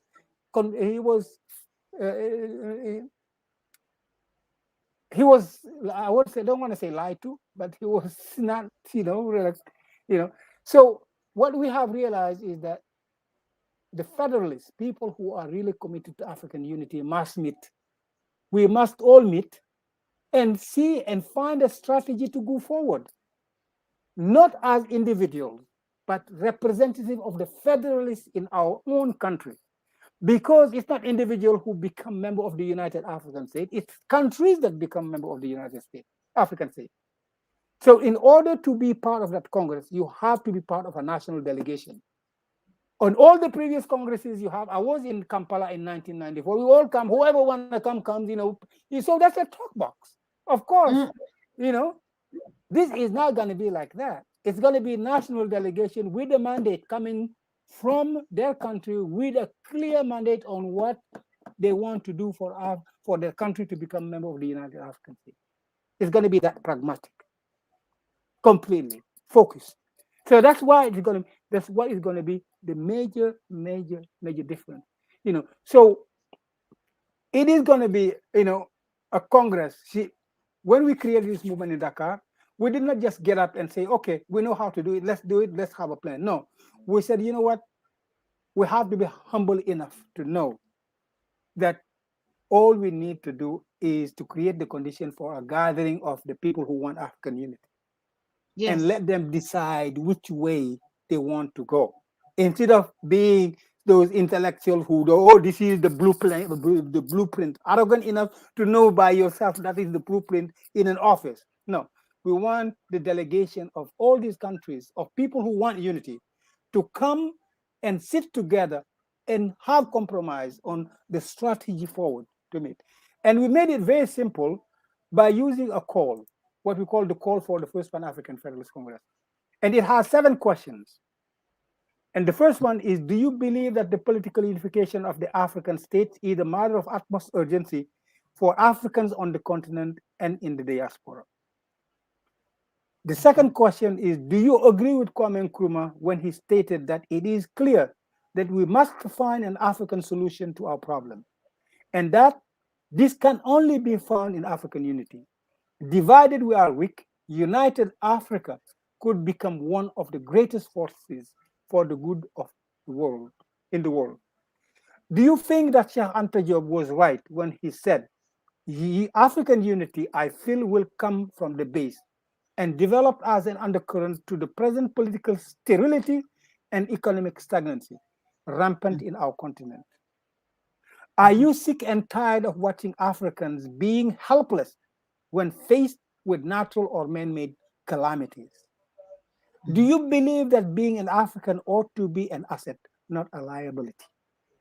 Do you believe in the need for a strong African state that can demand for and expect to get the reparation of the wrong that were done to Africans through slavery and colonialism? Can you see yourself promoting or working for the political unification of all the African states? Dr. Tata, anyone who answers yes to only one of those questions, and I think that most Africans will answer yes to all of them, anyone, we are calling you to create the condition for the people in your country of residence to be able, African people, I mean African people, this is for African and by African, people in your country, to start preparing and get together, and come and have a representation of this Congress. As simple. We don't want you to go into the debate between Kruma and between Nyerere, no. Those are the 7 questions. If you find yourself answering yes to any one of those, you qualify as a Federalist. This is amazing. So I'm more concerned. Simplify. You see, things that are clear. Clarity is always simple. The truth is always simple. It's not complicated. Yeah, but how do people go around the questionnaire to become a part? That's just, or is there still going to be a ceremony where you're going to put out the questions? How does it function? We've been having, we have many regional committees, we have many national committees, and every regional committee is in charge of promoting the PAFM, the Pan-African Federalist Movement in their region. Every national committee is in charge of promoting what we do, Dr. Tata, is that when we have a national, like we have right now a committee in Cameroon, the role of that committee is to take this call and take the call, take it to all the organizations, national organizations in Cameroon, to their leadership, and tell them, does your organization see yourself being part of a coalition organized around these issues? Answering yes to, can your organization as a body answer yes to any one of these questions? When they say yes, then their organization become a member of the coalition. And all of this, once they will take some national committee take a year, others take 6 months to go through this organization. And then once they got that round, they call for what they call a constitutive general assembly of their national committee for the preparation of the Congress. Okay, that national committee for the preparation of the Congress is the one that will delegate people to represent the country. So we're not starting from scratch. We are using the organization that exists already, whether it is youth organization, women organization, political parties, trade unions, and others. We are creating a coalition, and we are, identifying the organization that, can answer yes, or individuals that can answer yes to it. We have also what we call champions and ambassadors. The champions are people who will make the movement more visible and more credible. And the ambassadors are people who will make the movement more visible. Now, we were very timid in doing publicizing our work because, we had to build the foundation first. We just finished building the foundation before we go into mediatization. Okay. Because, you see, it's easy. We don't just want to call for a gathering. You see, it's easy to get a mass of people come to a gathering. That's not what we want. We want a gathering that actually represents the overwhelming majority of all African people, whether they live in the countryside, whether they are peasant, whether they are a fisherwoman or fisherman, whatever they do. We want people to be, and it's through the organization that exists already that we will get to those people. All right. You get the organization, you get the statistics, you get the membership, you meet in Dakar. Are you meeting? Mali? We don't know yet there. All right. Sorry but about but that. I will tell you, by March, we will certainly know where the Congress is going to take place. That means that people will have a year and what, year and 9 months, to more than, a year and about 9 months to be able to prepare themselves. Yeah, no problem. That was even a stupid question from my part. I'm sorry about that. No. I mean, even in terms of being so generous with information, I mean, it's okay. No, but actually, I'm glad that you asked the question. Your questions are always pertinent. Always. No, I'm just saying to protect our own security. Just like, why should we even unveil anything? We haven't decided on the place where the Congress is. Okay, that's fine. Because the reason, I'll tell you why. Okay, we want to make sure that we organize it in a place that is the most accessible to African, that is the safest for the people who are going to come to the Congress, and where we have a strong national committee. Because we want people, when they come to that country, that they feel whether they come from Brasilia or, or Cape Town or wherever they come, they could come and have a team that could welcome them. We want to be really, really make people at ease. So, and we are in the process of, interviewing national committees in order to see which one has the capacity, the woman manpower capable of, and then we will decide. And the security too, because you talked about, because of course we have to create a condition where we control what is coming out, to the general public in a way, because we're going to be talking about strategy on how to end the world as it has been for more than many centuries. We want to reinstate the power of Africa, which hasn't happened since the Narmer time and Ramesses. We want to change radically the world. So it's no small business. So yes, you're right. There is a security issue. This is why we are building our foundation first before we start making a lot of noise in all over the place. Yeah. Okay, so we have taken all the steps. And now we are at the Congress. And after the Congress, what do we do next?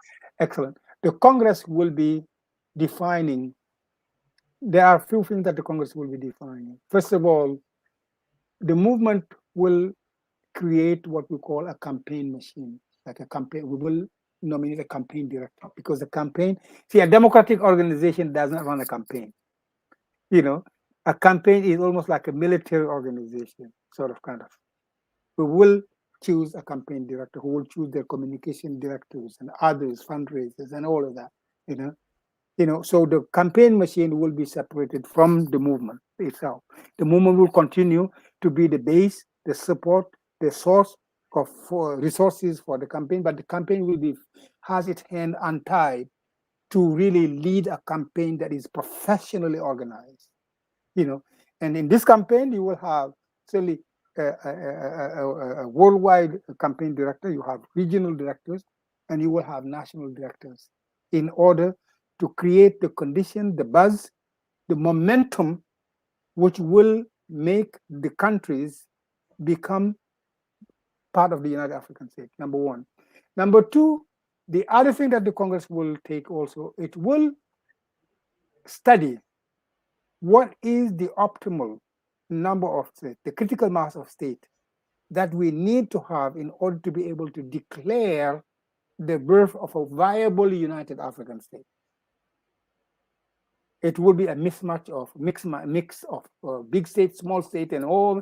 How do we arrive at that? What is the critical mass? Because many people don't realize that unity, in order for unity to be able to hold, you have to have the outcome has to be a viable state. Okay, so we have to have a state that is capable of being sovereign, fully sovereign, and we will decide on what state do we need in order to get that state, and then we will set the deadline for the campaign. By this, we want every state that we're targeting to become a member, and all of that will give us probably, after the Congress will give us 5-6 years, before we call for a second. Once we reach that critical mass of state, and the state that we needed, the critical mass, then we call for what we call the second Pan-African Federalist Congress. And this is the Congress that will actually draft the Constitution. This is the Congress that will create committees to see how we are going to merge our economies, our communication, our defense, all of those committees, because we have to find a way of merging all of those, their diplomacies, those committees will, and then also, how to constitute a deadline for the ratification of the Congress by the Constitution, because the Constitution have to go back to the people, and the people of Senegal, of Mali, of Cameroon, and others have to ratify the Congress, make changes maybe of what will be suggested by the Second Congress, and then arrive at a final constitution will be binding for the United African State. And then once that is done, we elect officials. Hopefully it will be a woman that we will elect the first president of the United African State, and boom, it's set. And then we will call, after that, we'll call for the third Pan-African Federalist Congress to dissolve the Pan-African Federalist movement. Because we are only here for African unity. Once African unity, once the United African States are born, we have no longer need to be. And so you flush the existing ones. Well, we, probably people, many of the members of the movement will go. Let's say, for example, you could imagine people creating organizations for now the necessary organization of good governance, good federal governance, organization for the respect of the civil rights of the defense of the civil rights of the citizen of the federal government. It's going to be a myriad of organizations probably that will come out of the PAFM. But the PAFM, because its goal is only for unity, really have no more reason to exist. We will certainly have resources, and we will decide on which one of these organizations, we will be giving these resources. And I can tell you, certainly, those that will be organizing for the civil liberties of the individuals, of minorities and others, and those that will be organizing to watch the federal government, make sure that this is not a bunch of whatever. Those organizations probably will have priority in who we will legate these resources. Ashe. I believe you, Baba Joomay. I believe Thank you. Thank It's you. very, it's massive, but it's doable. Of It's course. really it's just Oh, doable. The yeah. way you put the steps, I think if the communication really would pick it up to the grassroots level, and that's why I like the way you're putting it, because it's the same sector that we're trying to put on the Africa We Want Global, but even though we're focused only on the PAT TV, the Pan African Daily TV, and Mhm, all the resources that we need to actually put that main media out mhm, there. So, but you see, it has to always come from the absolutely. grassroots. Of course, Ab- we know that we would need the top, to be in the middle between the top and the Absolutely. bottom. There has to be a Absolutely. middle point. I But don't want to I don't want to interrupt you, but the daily TV, your show, will certainly be one of our strongest partners in this thing. I could tell you that now. You know. You thank know. you very much. Of course, you will not have any And other TV that is advocating for it and like the one that we have to and put out and there. all the resources necessary for your TV to play the role it needs to be played, for Dr. Susan to play the role she can play, they will be made available to you. Ashe. So we are, because you are a scion, and I mean, I people tell me always I'm too rough, but I only say what I believe. I don't say things that I don't believe because I have no time for that. You know, Correct. you know. Correct. Uh, You are what you are you are what you you are a you are what scion. you're what the Germans say, one man, one word. It That's means, it. I mean, That's if it. a German say one man, one word, that's That's one it. person, one word. It means your word is you. So You know that's it. what? Every time I visited Germany, I felt so much home because, like for example, the issue on the issue of time. See, when I tell you I'm going to be here at 5:01, you better believe I'm going to be there at 5:01. When I tell you I'm going to do this, I do it, because if I don't want to do it, I tell you no, I can't do it. Simple. You know why? I mean, why would I say something that I don't believe? For what? You know, you don't make promises that in your commitment, and it is not about me. It's about how many people are dying. I cannot sleep because of how many Africans are dying senselessly Hmm. for things that are only due to a simple fact that we are not united. You know, the potentials. I see us walking on diamonds under our feet, gold under our feet. You know, roads paved with gold. But we and the only reason why we are not that doesn't match with reality is because we are not united. As simple as that. Susan, if you are carrying a load, it's too heavy for you, and I'm asking you, you know what? Let's create something that could help us. My load and your load, if we put it together, you hold one side, I will hold one side. It will be light on us. That's all that the Pan African Socialist movement is asking. That's all what Kuma is unity is about. The load on the state is too heavy. They cannot carry it. But they could create an instrument, a tool, which is called federal government, that could help them lighten the load for them and be able to be dancing while walking.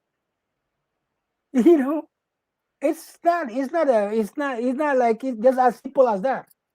You know, and I admire. This is what the Pan uh, African Federalist movement want to explain to the African people. You know, your state. When you're speaking on this big house, it's like one man, one voice. What is the weight of your team? I know that the last time that you came here, you came with a three-man chef, Brother Asukele. Unfortunately, could not make it with us today, and the other elder. But what is the load that you're carrying? I mean, it's a massive instrument, and the only thing that I'm really convinced that I said, I believe you, I trust you, I know this is gonna work, is because of the structure. If you smell the structure, you can say it will work or not. We're coming from a conservative background that has taught us the structure that we need. And that was Mhm, the only thing that we keep complaining, that there's never been that structure. And the absolutely, Pan-African Federalist movement has given a clear structure, not just a absolutely, roadmap. A yeah, roadmap is, putting the structure, defining absolutely, where the structure goes, absolutely, but the absolutely, structure is exactly absolutely, what you've touched. And that's why absolutely, I believe you that is going to absolutely. work. And not only do we have a structure, that structure, because it is there is, if you want to reach something, you have to have the tools. The tools have to include the vehicle, which is the movement, but also what path are you going to take? Because you cannot just take your vehicle and go running all over the place. Even if the Exactly. vehicle is good, if the path is not good, then your vehicle will not do. But so this is why we have what we call a roadmap to victory, Mm. which is actually, unfortunately, I can't talk about it because this is a strategy document. We have what we call a roadmap to victory, and we know exactly, we have exactly, have a way that we want to propose to the Congress as how we are going to reach victory. And this is a document that we have created after many, many, many researches. We, Beautiful. mm, Excellent. mm, I'll be having Brother Asukele sometime next week or by the end of this year. We have to continue. We have to absolutely, ignite. I think absolutely. the last time you were here, you asked us to give you time, to put the structures together. And I can see you're really fast on it. So I do believe that by the 2030, we should be done with this unity thing. I mean, Oh, we don't, definitely. it cannot be Yeah. more than 10 No, years. no. Then, And then Susan, there's another reason why we talk about African unity by 2030.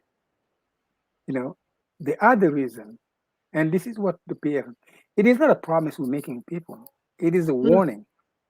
We must unite by then because, see, there is a new scramble for Africa, just like the one that started after the Berlin Conference in 1884, 1885. And this one started at the fall of the Berlin Wall in 1989. There is a struggle between the Chinese, between others. The war in Ethiopia today that you're witnessing, the war in Central African Republic that you're witnessing, Russia is fighting France in the Central African Republic. Ethiopia is fighting, I'm sorry, the US is fighting China in Ethiopia by proxies. Okay. This recolonization of Africa that started, I mean, the process. If we take history as the oracle of tomorrow, we know that these waves of, last about a generation or a little bit more. And if you're looking from 1989 till 1930, it will be the course, the process, the courses for recolonization of Africa will be completed. And you will have a Sino-Africa, an American Africa, a Euro-Africa. And that form of colonization is going to be by debt. The Chinese are running around the continent, putting money. Many people say that China is with a partner. That's not true. The Chinese are asking for actually land, land guarantees, contracts, in order for them to lend you money. And they know that you cannot pay the money. The purpose is to yeah, but take they, your but land. they, but the only thing that the Chinese don't know is that we're having to do with another generation, and all those contracts are void and null from the beginning. And they will be It is only if it's we a unite. fact. There If would only never be any. There would not be any scramble and no only only second if we unite. colonization again. Only There if won't we be. unite. Only if we unite. We're already Only if doing it, and we're yeah. going to do And that. It's not a unification, condition. if we We are not on unite a that, conditional. absolutely. If we unite, that federal government will negotiate those contracts. Mhm. And that's the thing. That's why it's an urgent matter for all of us. And It this is is. why I I commend you for what you're doing. I think. really commend you for what you're doing. You're doing your part more than your part. No, no, no. We Yeah. have to. We Mm. are creating the strategy to let every African work for Africa. Mm. You understand? Absolutely. The Absolutely. narrative has always been. Um, I mean, we have to look at ourselves and look how selfish we are to our own self, to the Mhm. motherland. So that's Abs- why I talked about the issue of internal healing among ourselves, to Absolutely. understand that all of us are so sick until we get Absolutely. healed. We cannot Absolutely. even achieve all the Absolutely. agendas that we're talking about. So Absolutely. um, And it's it, very it, important, Doctor. I agree with you fully. That the healing struggle of has to ourselves, be that we have to work. that Africa has healing of to, it's very, very yes, important what you said. Healing ourselves is important. It's actually even one of the priorities because if we don't heal it is the ourselves, number one. if we don't That's heal why I ourselves, we keep will not. We, asking we will what not. is going to be different. Uh-huh. What is going to be different? The question I keep Uh-huh. asking, what Uh-huh. is going to be different? Because it is That's a exactly. process of a broken Absolutely. people. Absolutely. And this is why our movement has what we call an ethic and harmony committee. We saw that necessity of healing ourselves because one of our sickness is the mistrust that was sown in our brain by those who want to divide us to conquer. We have to start trusting each other first. We have to rekindle the trust we have in each other in order to be able to do something together. You know, That is and teaching. that is That indeed is the education that you're talking exactly about. that is For me, it's a ground zero. We have to start absolutely back to just learn absolutely to know who we abs- are and love ourselves first before absolutely. any other thing will work. Absolutely, and that's what our education committee also. We have what we call an education and training committee that is doing that, and every regional or national committee has an education committee to get back to our own values, to teach people our own value, to rediscover ourselves, because we have a schism, if you want to call it like that, a schism, because those of us who are intellectual and educated in the European system have lost their culture, when in reality the majority of the people have kept their culture. So it is like the interface, the interaction between us intellectual and usually the people who have not lost the grounding of our culture is always difficult, and always a problem. So we have to rediscover our people, like Cabral was saying in the PAFM. We have to relearn our who we are, by going to the people, by interacting with the people, rediscover our own, because many of the people, I've gone through Cameroon, through Senegal. I've done a hitchhiking between Dakar all the way to Libreville. You know, but the people themselves have not lost the African values. It's the intellectuals who are been misguided and misformatted. You know, to think Western and act Western. Not the people. So the healing process will certainly, you know, it's really the intellectuals who do need some serious healing. I have to admit. Thank you so much, Professor Joomay. Thank you. I mean, your energy, your conviction, everything that you said is on point, particularly the structure of a Pan-African Federalist movement. I truly believe that we have also existing platforms like the Rapid Africa Plan with its own roadmap and stuff like this. And you see, like you said, all of us are going, everything that everyone is doing, every African is doing consciously is towards the Absolutely. renaissance of But we the have to, but we African. have to come together to agree to compromise on something that we all Yeah, it's a will it's a do. it's a process. All, Absolutely. even those that are walking, even those that are just listening, are part of the Hmm. movement already. The Absolutely. most important thing, like we say, the more we keep energizing, putting these structures, it is already a roadmap to hope. And hope Hmm. is what I can hope Absolutely. for something. Even Absolutely. if I don't believe that I would see it, I'm Mm. already in that process. So it's also Absolutely. the beginning of that healing. So I Absolutely. congratulate your work. Do not underestimate, and sometimes do not even think that the absolute thing would be the top, because Absolutely. exactly Absolutely. the beginning, what you're doing Absolutely. now, and that's Absolutely. and for that I reason wanted we're to, saying, I wanted to just say something a little bit here. I want to thank Brother Asukile. Brother Asukile and Dr. Jeffries are really strong. And was Brother Charles Asukile is the deputy coordinator for New York State in the moment. yes, He is there. But I want to also kind of like mention the president of the movement. I'm the general secretary of the International Committee. The present movement is a former minister of education of Mali, a prominent linguist, African linguist. He was Minister of Education under Alpha Komakona. His name is Adama Samasiko from Mali. And I could tell you, my sister, this man, if you just, know him, the sacrifice he's making for this to happen. It, he, my fire, the energy I have, you know, I draw part of it from my desire not to disappoint him, because the level of sacrifice, knowing the level of sacrifice he's making for African unity, I see myself as a little bitty, tiny little, thing there. What I'm giving is tiny compared to what he's giving. Mhm. And I wanna, and there is also, like we came here with Baba Jiwe, you know, he is a fantastic man, he is 81 I and really would love to really, have Babajiwe again. yeah. I And told he is Joomay, a fantastic man. I mean, like, I want to have him again on the you know, show, and a honestly. person with the humility that kind of like make me, really feel like, little. you know his father was one of the jazz in the early time of jazz, the influence of any of the jazz players in history. I mean, you don't even know it until you push him to know it. This father who is like, and he himself music prodigy. I mean, like, it's unbelievable. I mean, these people inspire me. They really inspire me and give me the energy to do what I'm doing. you know. So who is the Dr. Susan Tata on your team? Who is the queen?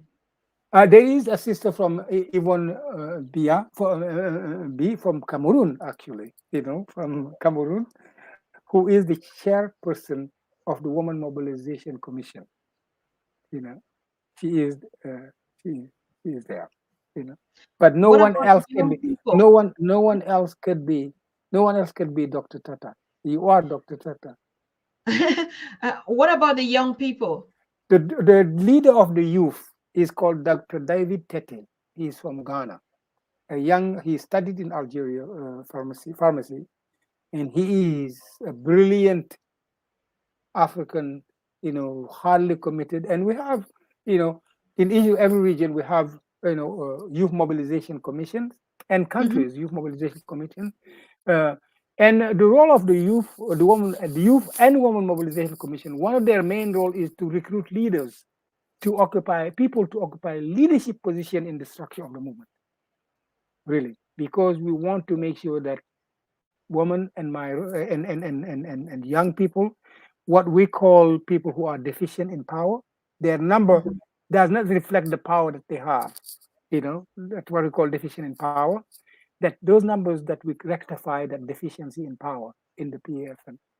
So this is why we have two special commissions for recruiting leaders in those groups to make sure that they are fully presented in the movement at all level, at all level. Hmm. Respect to you, Professor. Thank you. Thank you so very Thank much for your energy, your time, taking this, I mean, the power, the you. power, our young professor, honestly. It is really difficult. Sometimes we lose touch with this momentum and this vibration. And sometimes and we don't want to let it lie down again. That's why, all the projects that we had here, we keep touching them because like sometimes they just disappear and people don't know Absolutely. what they're doing, but we keep touch, we reach out, find out, please come and give us feedback. You came and promise, and when you promise, we want to see you deliver. So that's what the Absolutely. Pan African Daily TV actually mostly is doing. I mean, we just not some people asking, how do you be a guest on the Pan African Daily TV? Pan African Daily TV is really the voice of Africans worldwide. We host Absolutely. everybody, but like I there's some follow. momentum, and our focus is on our unity, I our follow unity. you. That's I all always that follow. we want. So Absolutely. projects that are built here are projects that, most of them, I can say 60, 70% are projects that we all started together and were inspired, by the communications, and they built their projects, move on. Some that had written books Mhm. and stuff that forgot it, and then the time just came up. So if you want to be a guest on the Pan African, I'm addressing it to viewers worldwide that have been asking that question. Please, we are getting ready. We're getting ready to give you the possibility how you can be a guest, because it's not just talking. We have to we focus really on our unity. What is it that Absolutely. unite us? What are the Absolutely. topics that unite us? We could have been an entertainment media. Absolutely. Could have been an entertainment media where we just come here, we talk about Absolutely. nothing and nothing important, and Absolutely. so no, we are focused on uniting Africa for the one Africa agenda for Africans worldwide. And so that's Mhm. why all in structures, youth movements, women, scientists, all that are having the same vision. We support you through exposure, Baba Joomay, like you said. We give you the platforms, and we don't have only the Pan-African Daily TV platform that is coming. We have different platforms that are coming up, very powerful ones, and Absolutely. all our platforms are geared to uniting and connecting us worldwide. Absolutely. But of Absolutely. course, also to create jobs, because that's also one of the things why we build the movement. I think Absolutely. one of our challenge behind all the movements, that Mm. particularly us, we want to build a media that would employ Absolutely. at least 30% of the young people to Mhm. create stories, to create Absolutely. narratives. And so Absolutely. every platform that we build with the possibility to engage young people, and we'll be sending a lot of job and Absolutely. careers opportunities. Absolutely. But it all has to be a voluntarily. All of us will Absolutely. have to volunteer for 12 months, Absolutely. sacrificing, giving back to the structures that we Mm. need to, put our own into it. So skills from all over, and to Absolutely. support all your movements and your Absolutely. organization. So I want to thank you so very Thank much. you. It has Thank been a you. very interactive session. I enjoyed Thank it. you. I did too. I did. You have always very intelligent questions. I don't know. You throw the vibration, and I only pick from what you say and reframe it for all of us to understand. So if there were intelligent questions, they are your own. They are your stuff that I only had to reframe from it. I don't keep notes. I don't write notes. I don't look. I might need to be tickled to laugh, to produce idea, and you tickle my mind Oh yeah, the right way. exactly. That's the both ways. Wow. So thank you. We are serious. We're really serious on this agenda, not just the agenda. That's why I think even for us to focus on it's just not necessary. We have to cut it, come into ourselves, and just say we don't have anything, and we start from Absolutely. ground zero. Absolutely. We didn't know anything, for instance. What should I know? You know, Absolutely. and I Yeah. think yes, we're We gonna will get free it. the land. We will free the land and unite the Thank people. you.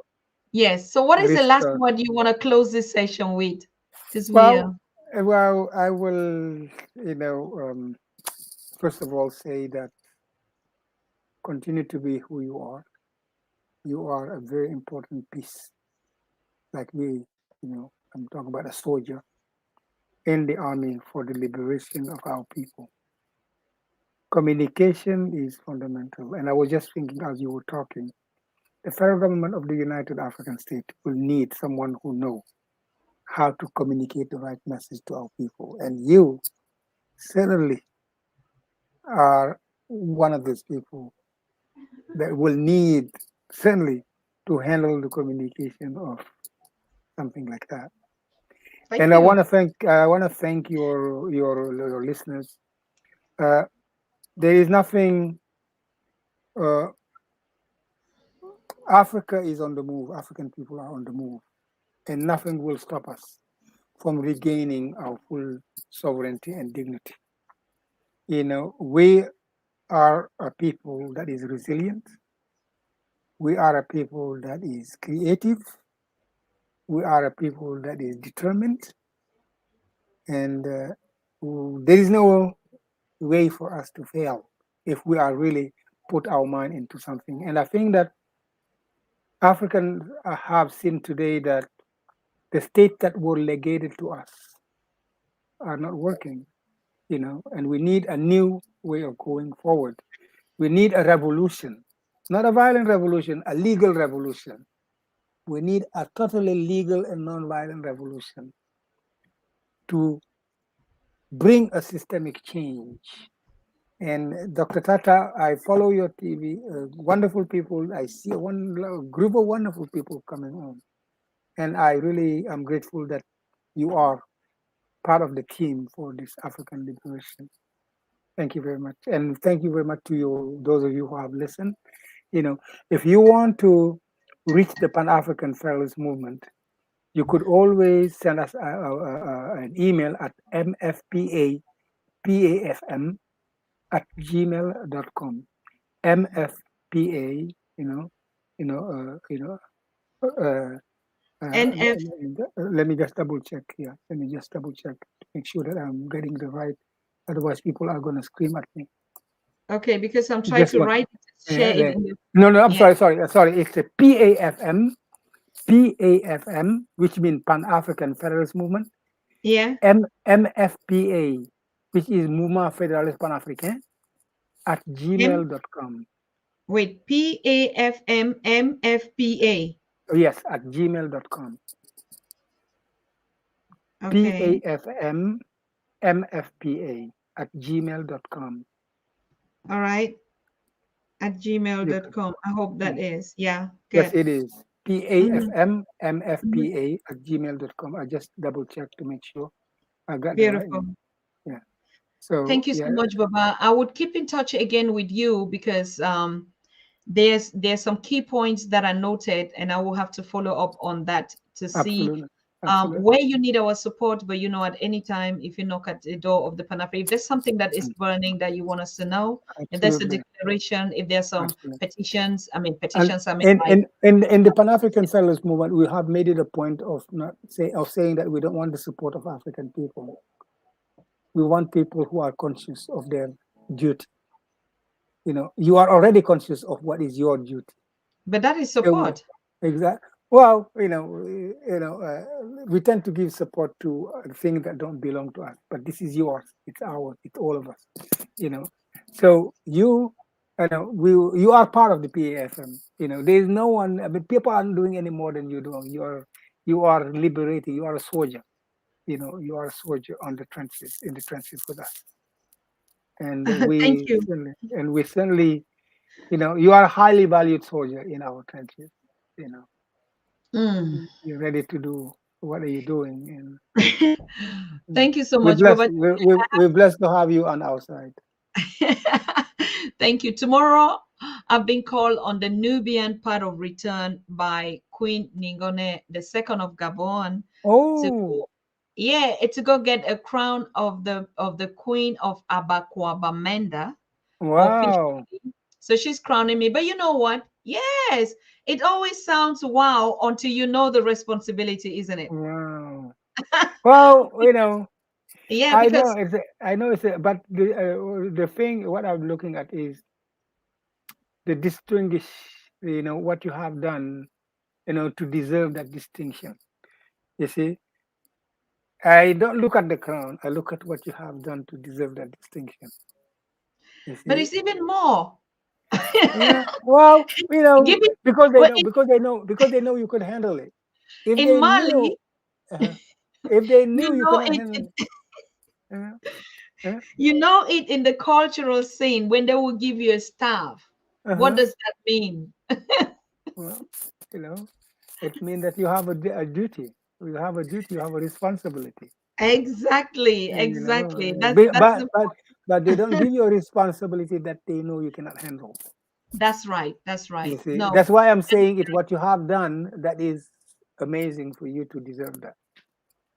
thank you so much. I'm honored. Of course, Yeah, the crown is never too heavy absolutely. for us to carry. No, no. And I take that challenge and I take that responsibility and I African thank people don't give African people don't give a crown to someone who doesn't deserve it. You have to prove yourself, for them to give you the crown. And one thing that anyone people don't realize, Africa has always had a democracy. Kings didn't come just like that. They were elected. correct. you know, you know, and they were elected. If they know you cannot handle the crown, they don't give it to you. You know, That's correct. they give it to the person in the family who So they I know. will be inviting you. I think she'll be sharing the link with us tonight, and I That will would be wonderful. definitely share that link because it's not going to be on the Pan African Daily. It's going to be at the palace on the channel is called the Please Nubian share, Part of please share, Return. please share the Yeah, share the link. You have we my will share WhatsApp it. number.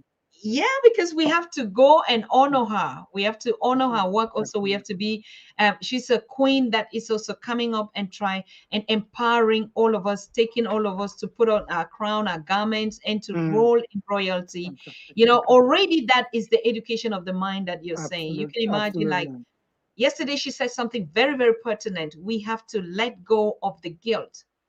We have to absolutely. let go of the shame. We have to let go Mhm. of the blames, right? And put on Absolutely, our crowns. And absolutely. imagine Especially the if you blame. if you call yourself a king, a queen, a princess, a king. So you would never even raise your hands Absolutely. for your kings or your queens, Absolutely. right? So that Absolutely. battle between us, just putting us those titles and giving Absolutely. and honoring it is Mhm. difficult for you to Absolutely. misbehave, to misbehave. Absolutely. Absolutely. I mean, Yeah, yeah. African, when we talk about math in the African Ma'at, culture, yes. math, you know, math is, it means that someone who is mature.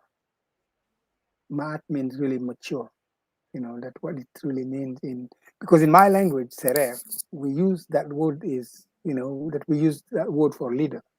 And when you lead or someone is Ma'at, that means it is someone who has really arrived at a level of capacity of compassion, of understanding of responsibility and duty, of courage, you know, that that is the plateau, the level, a higher level. That's what you call math. You arrived.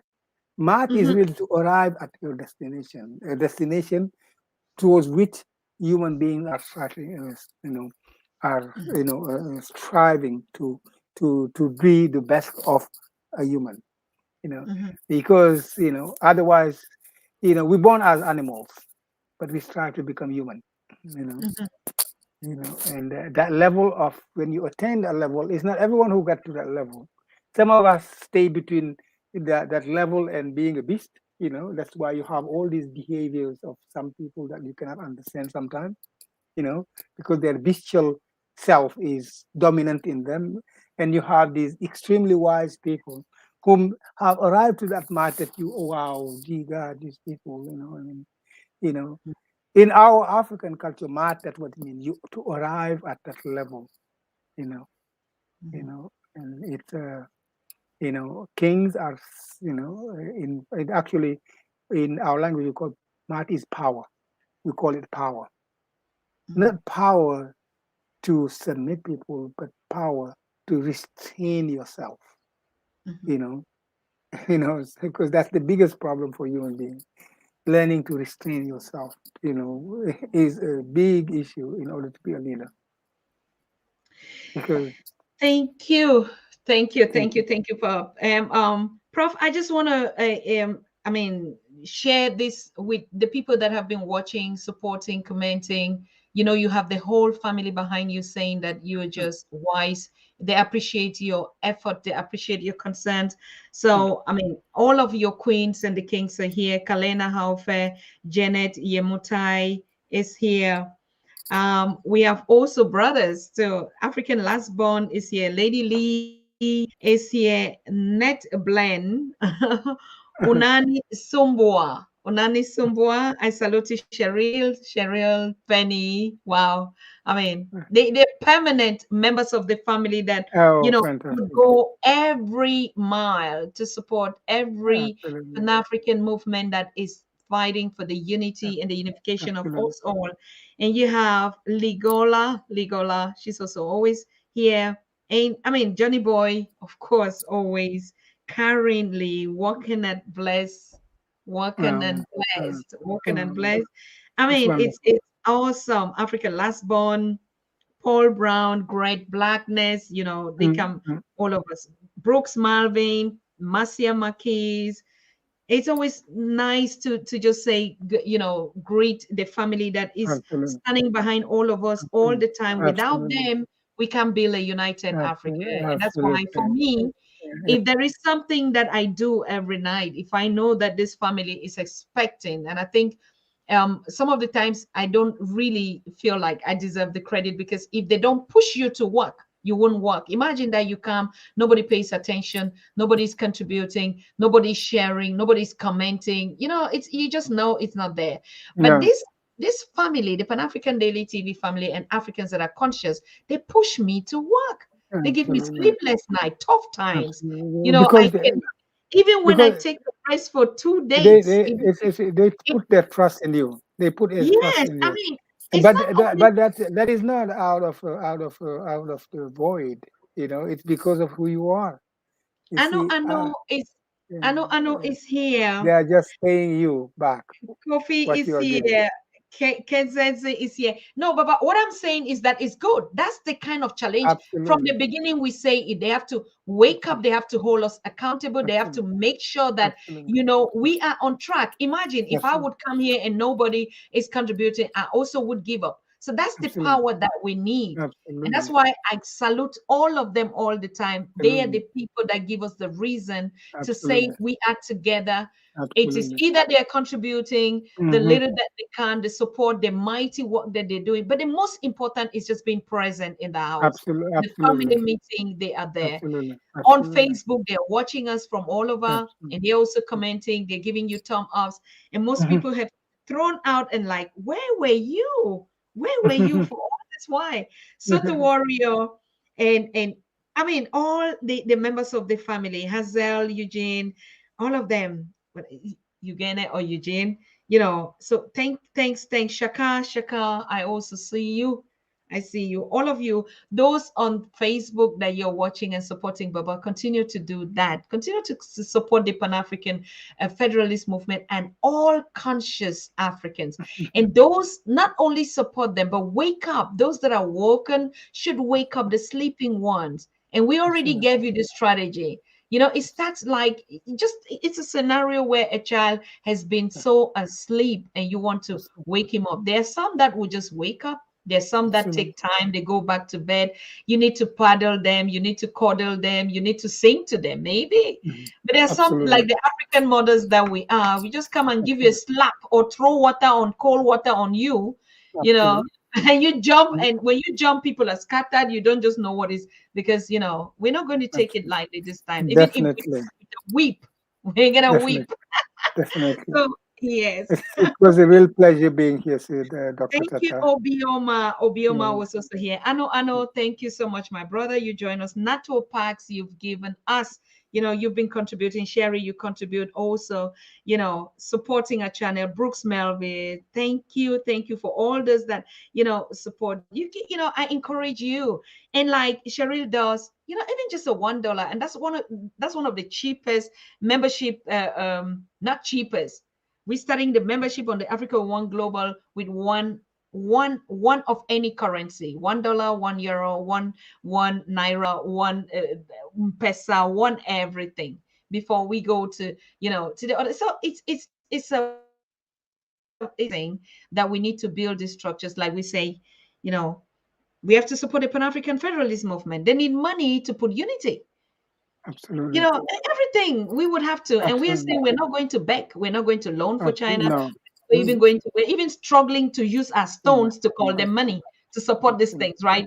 Not to even touch Absolutely. this currency. Absolutely.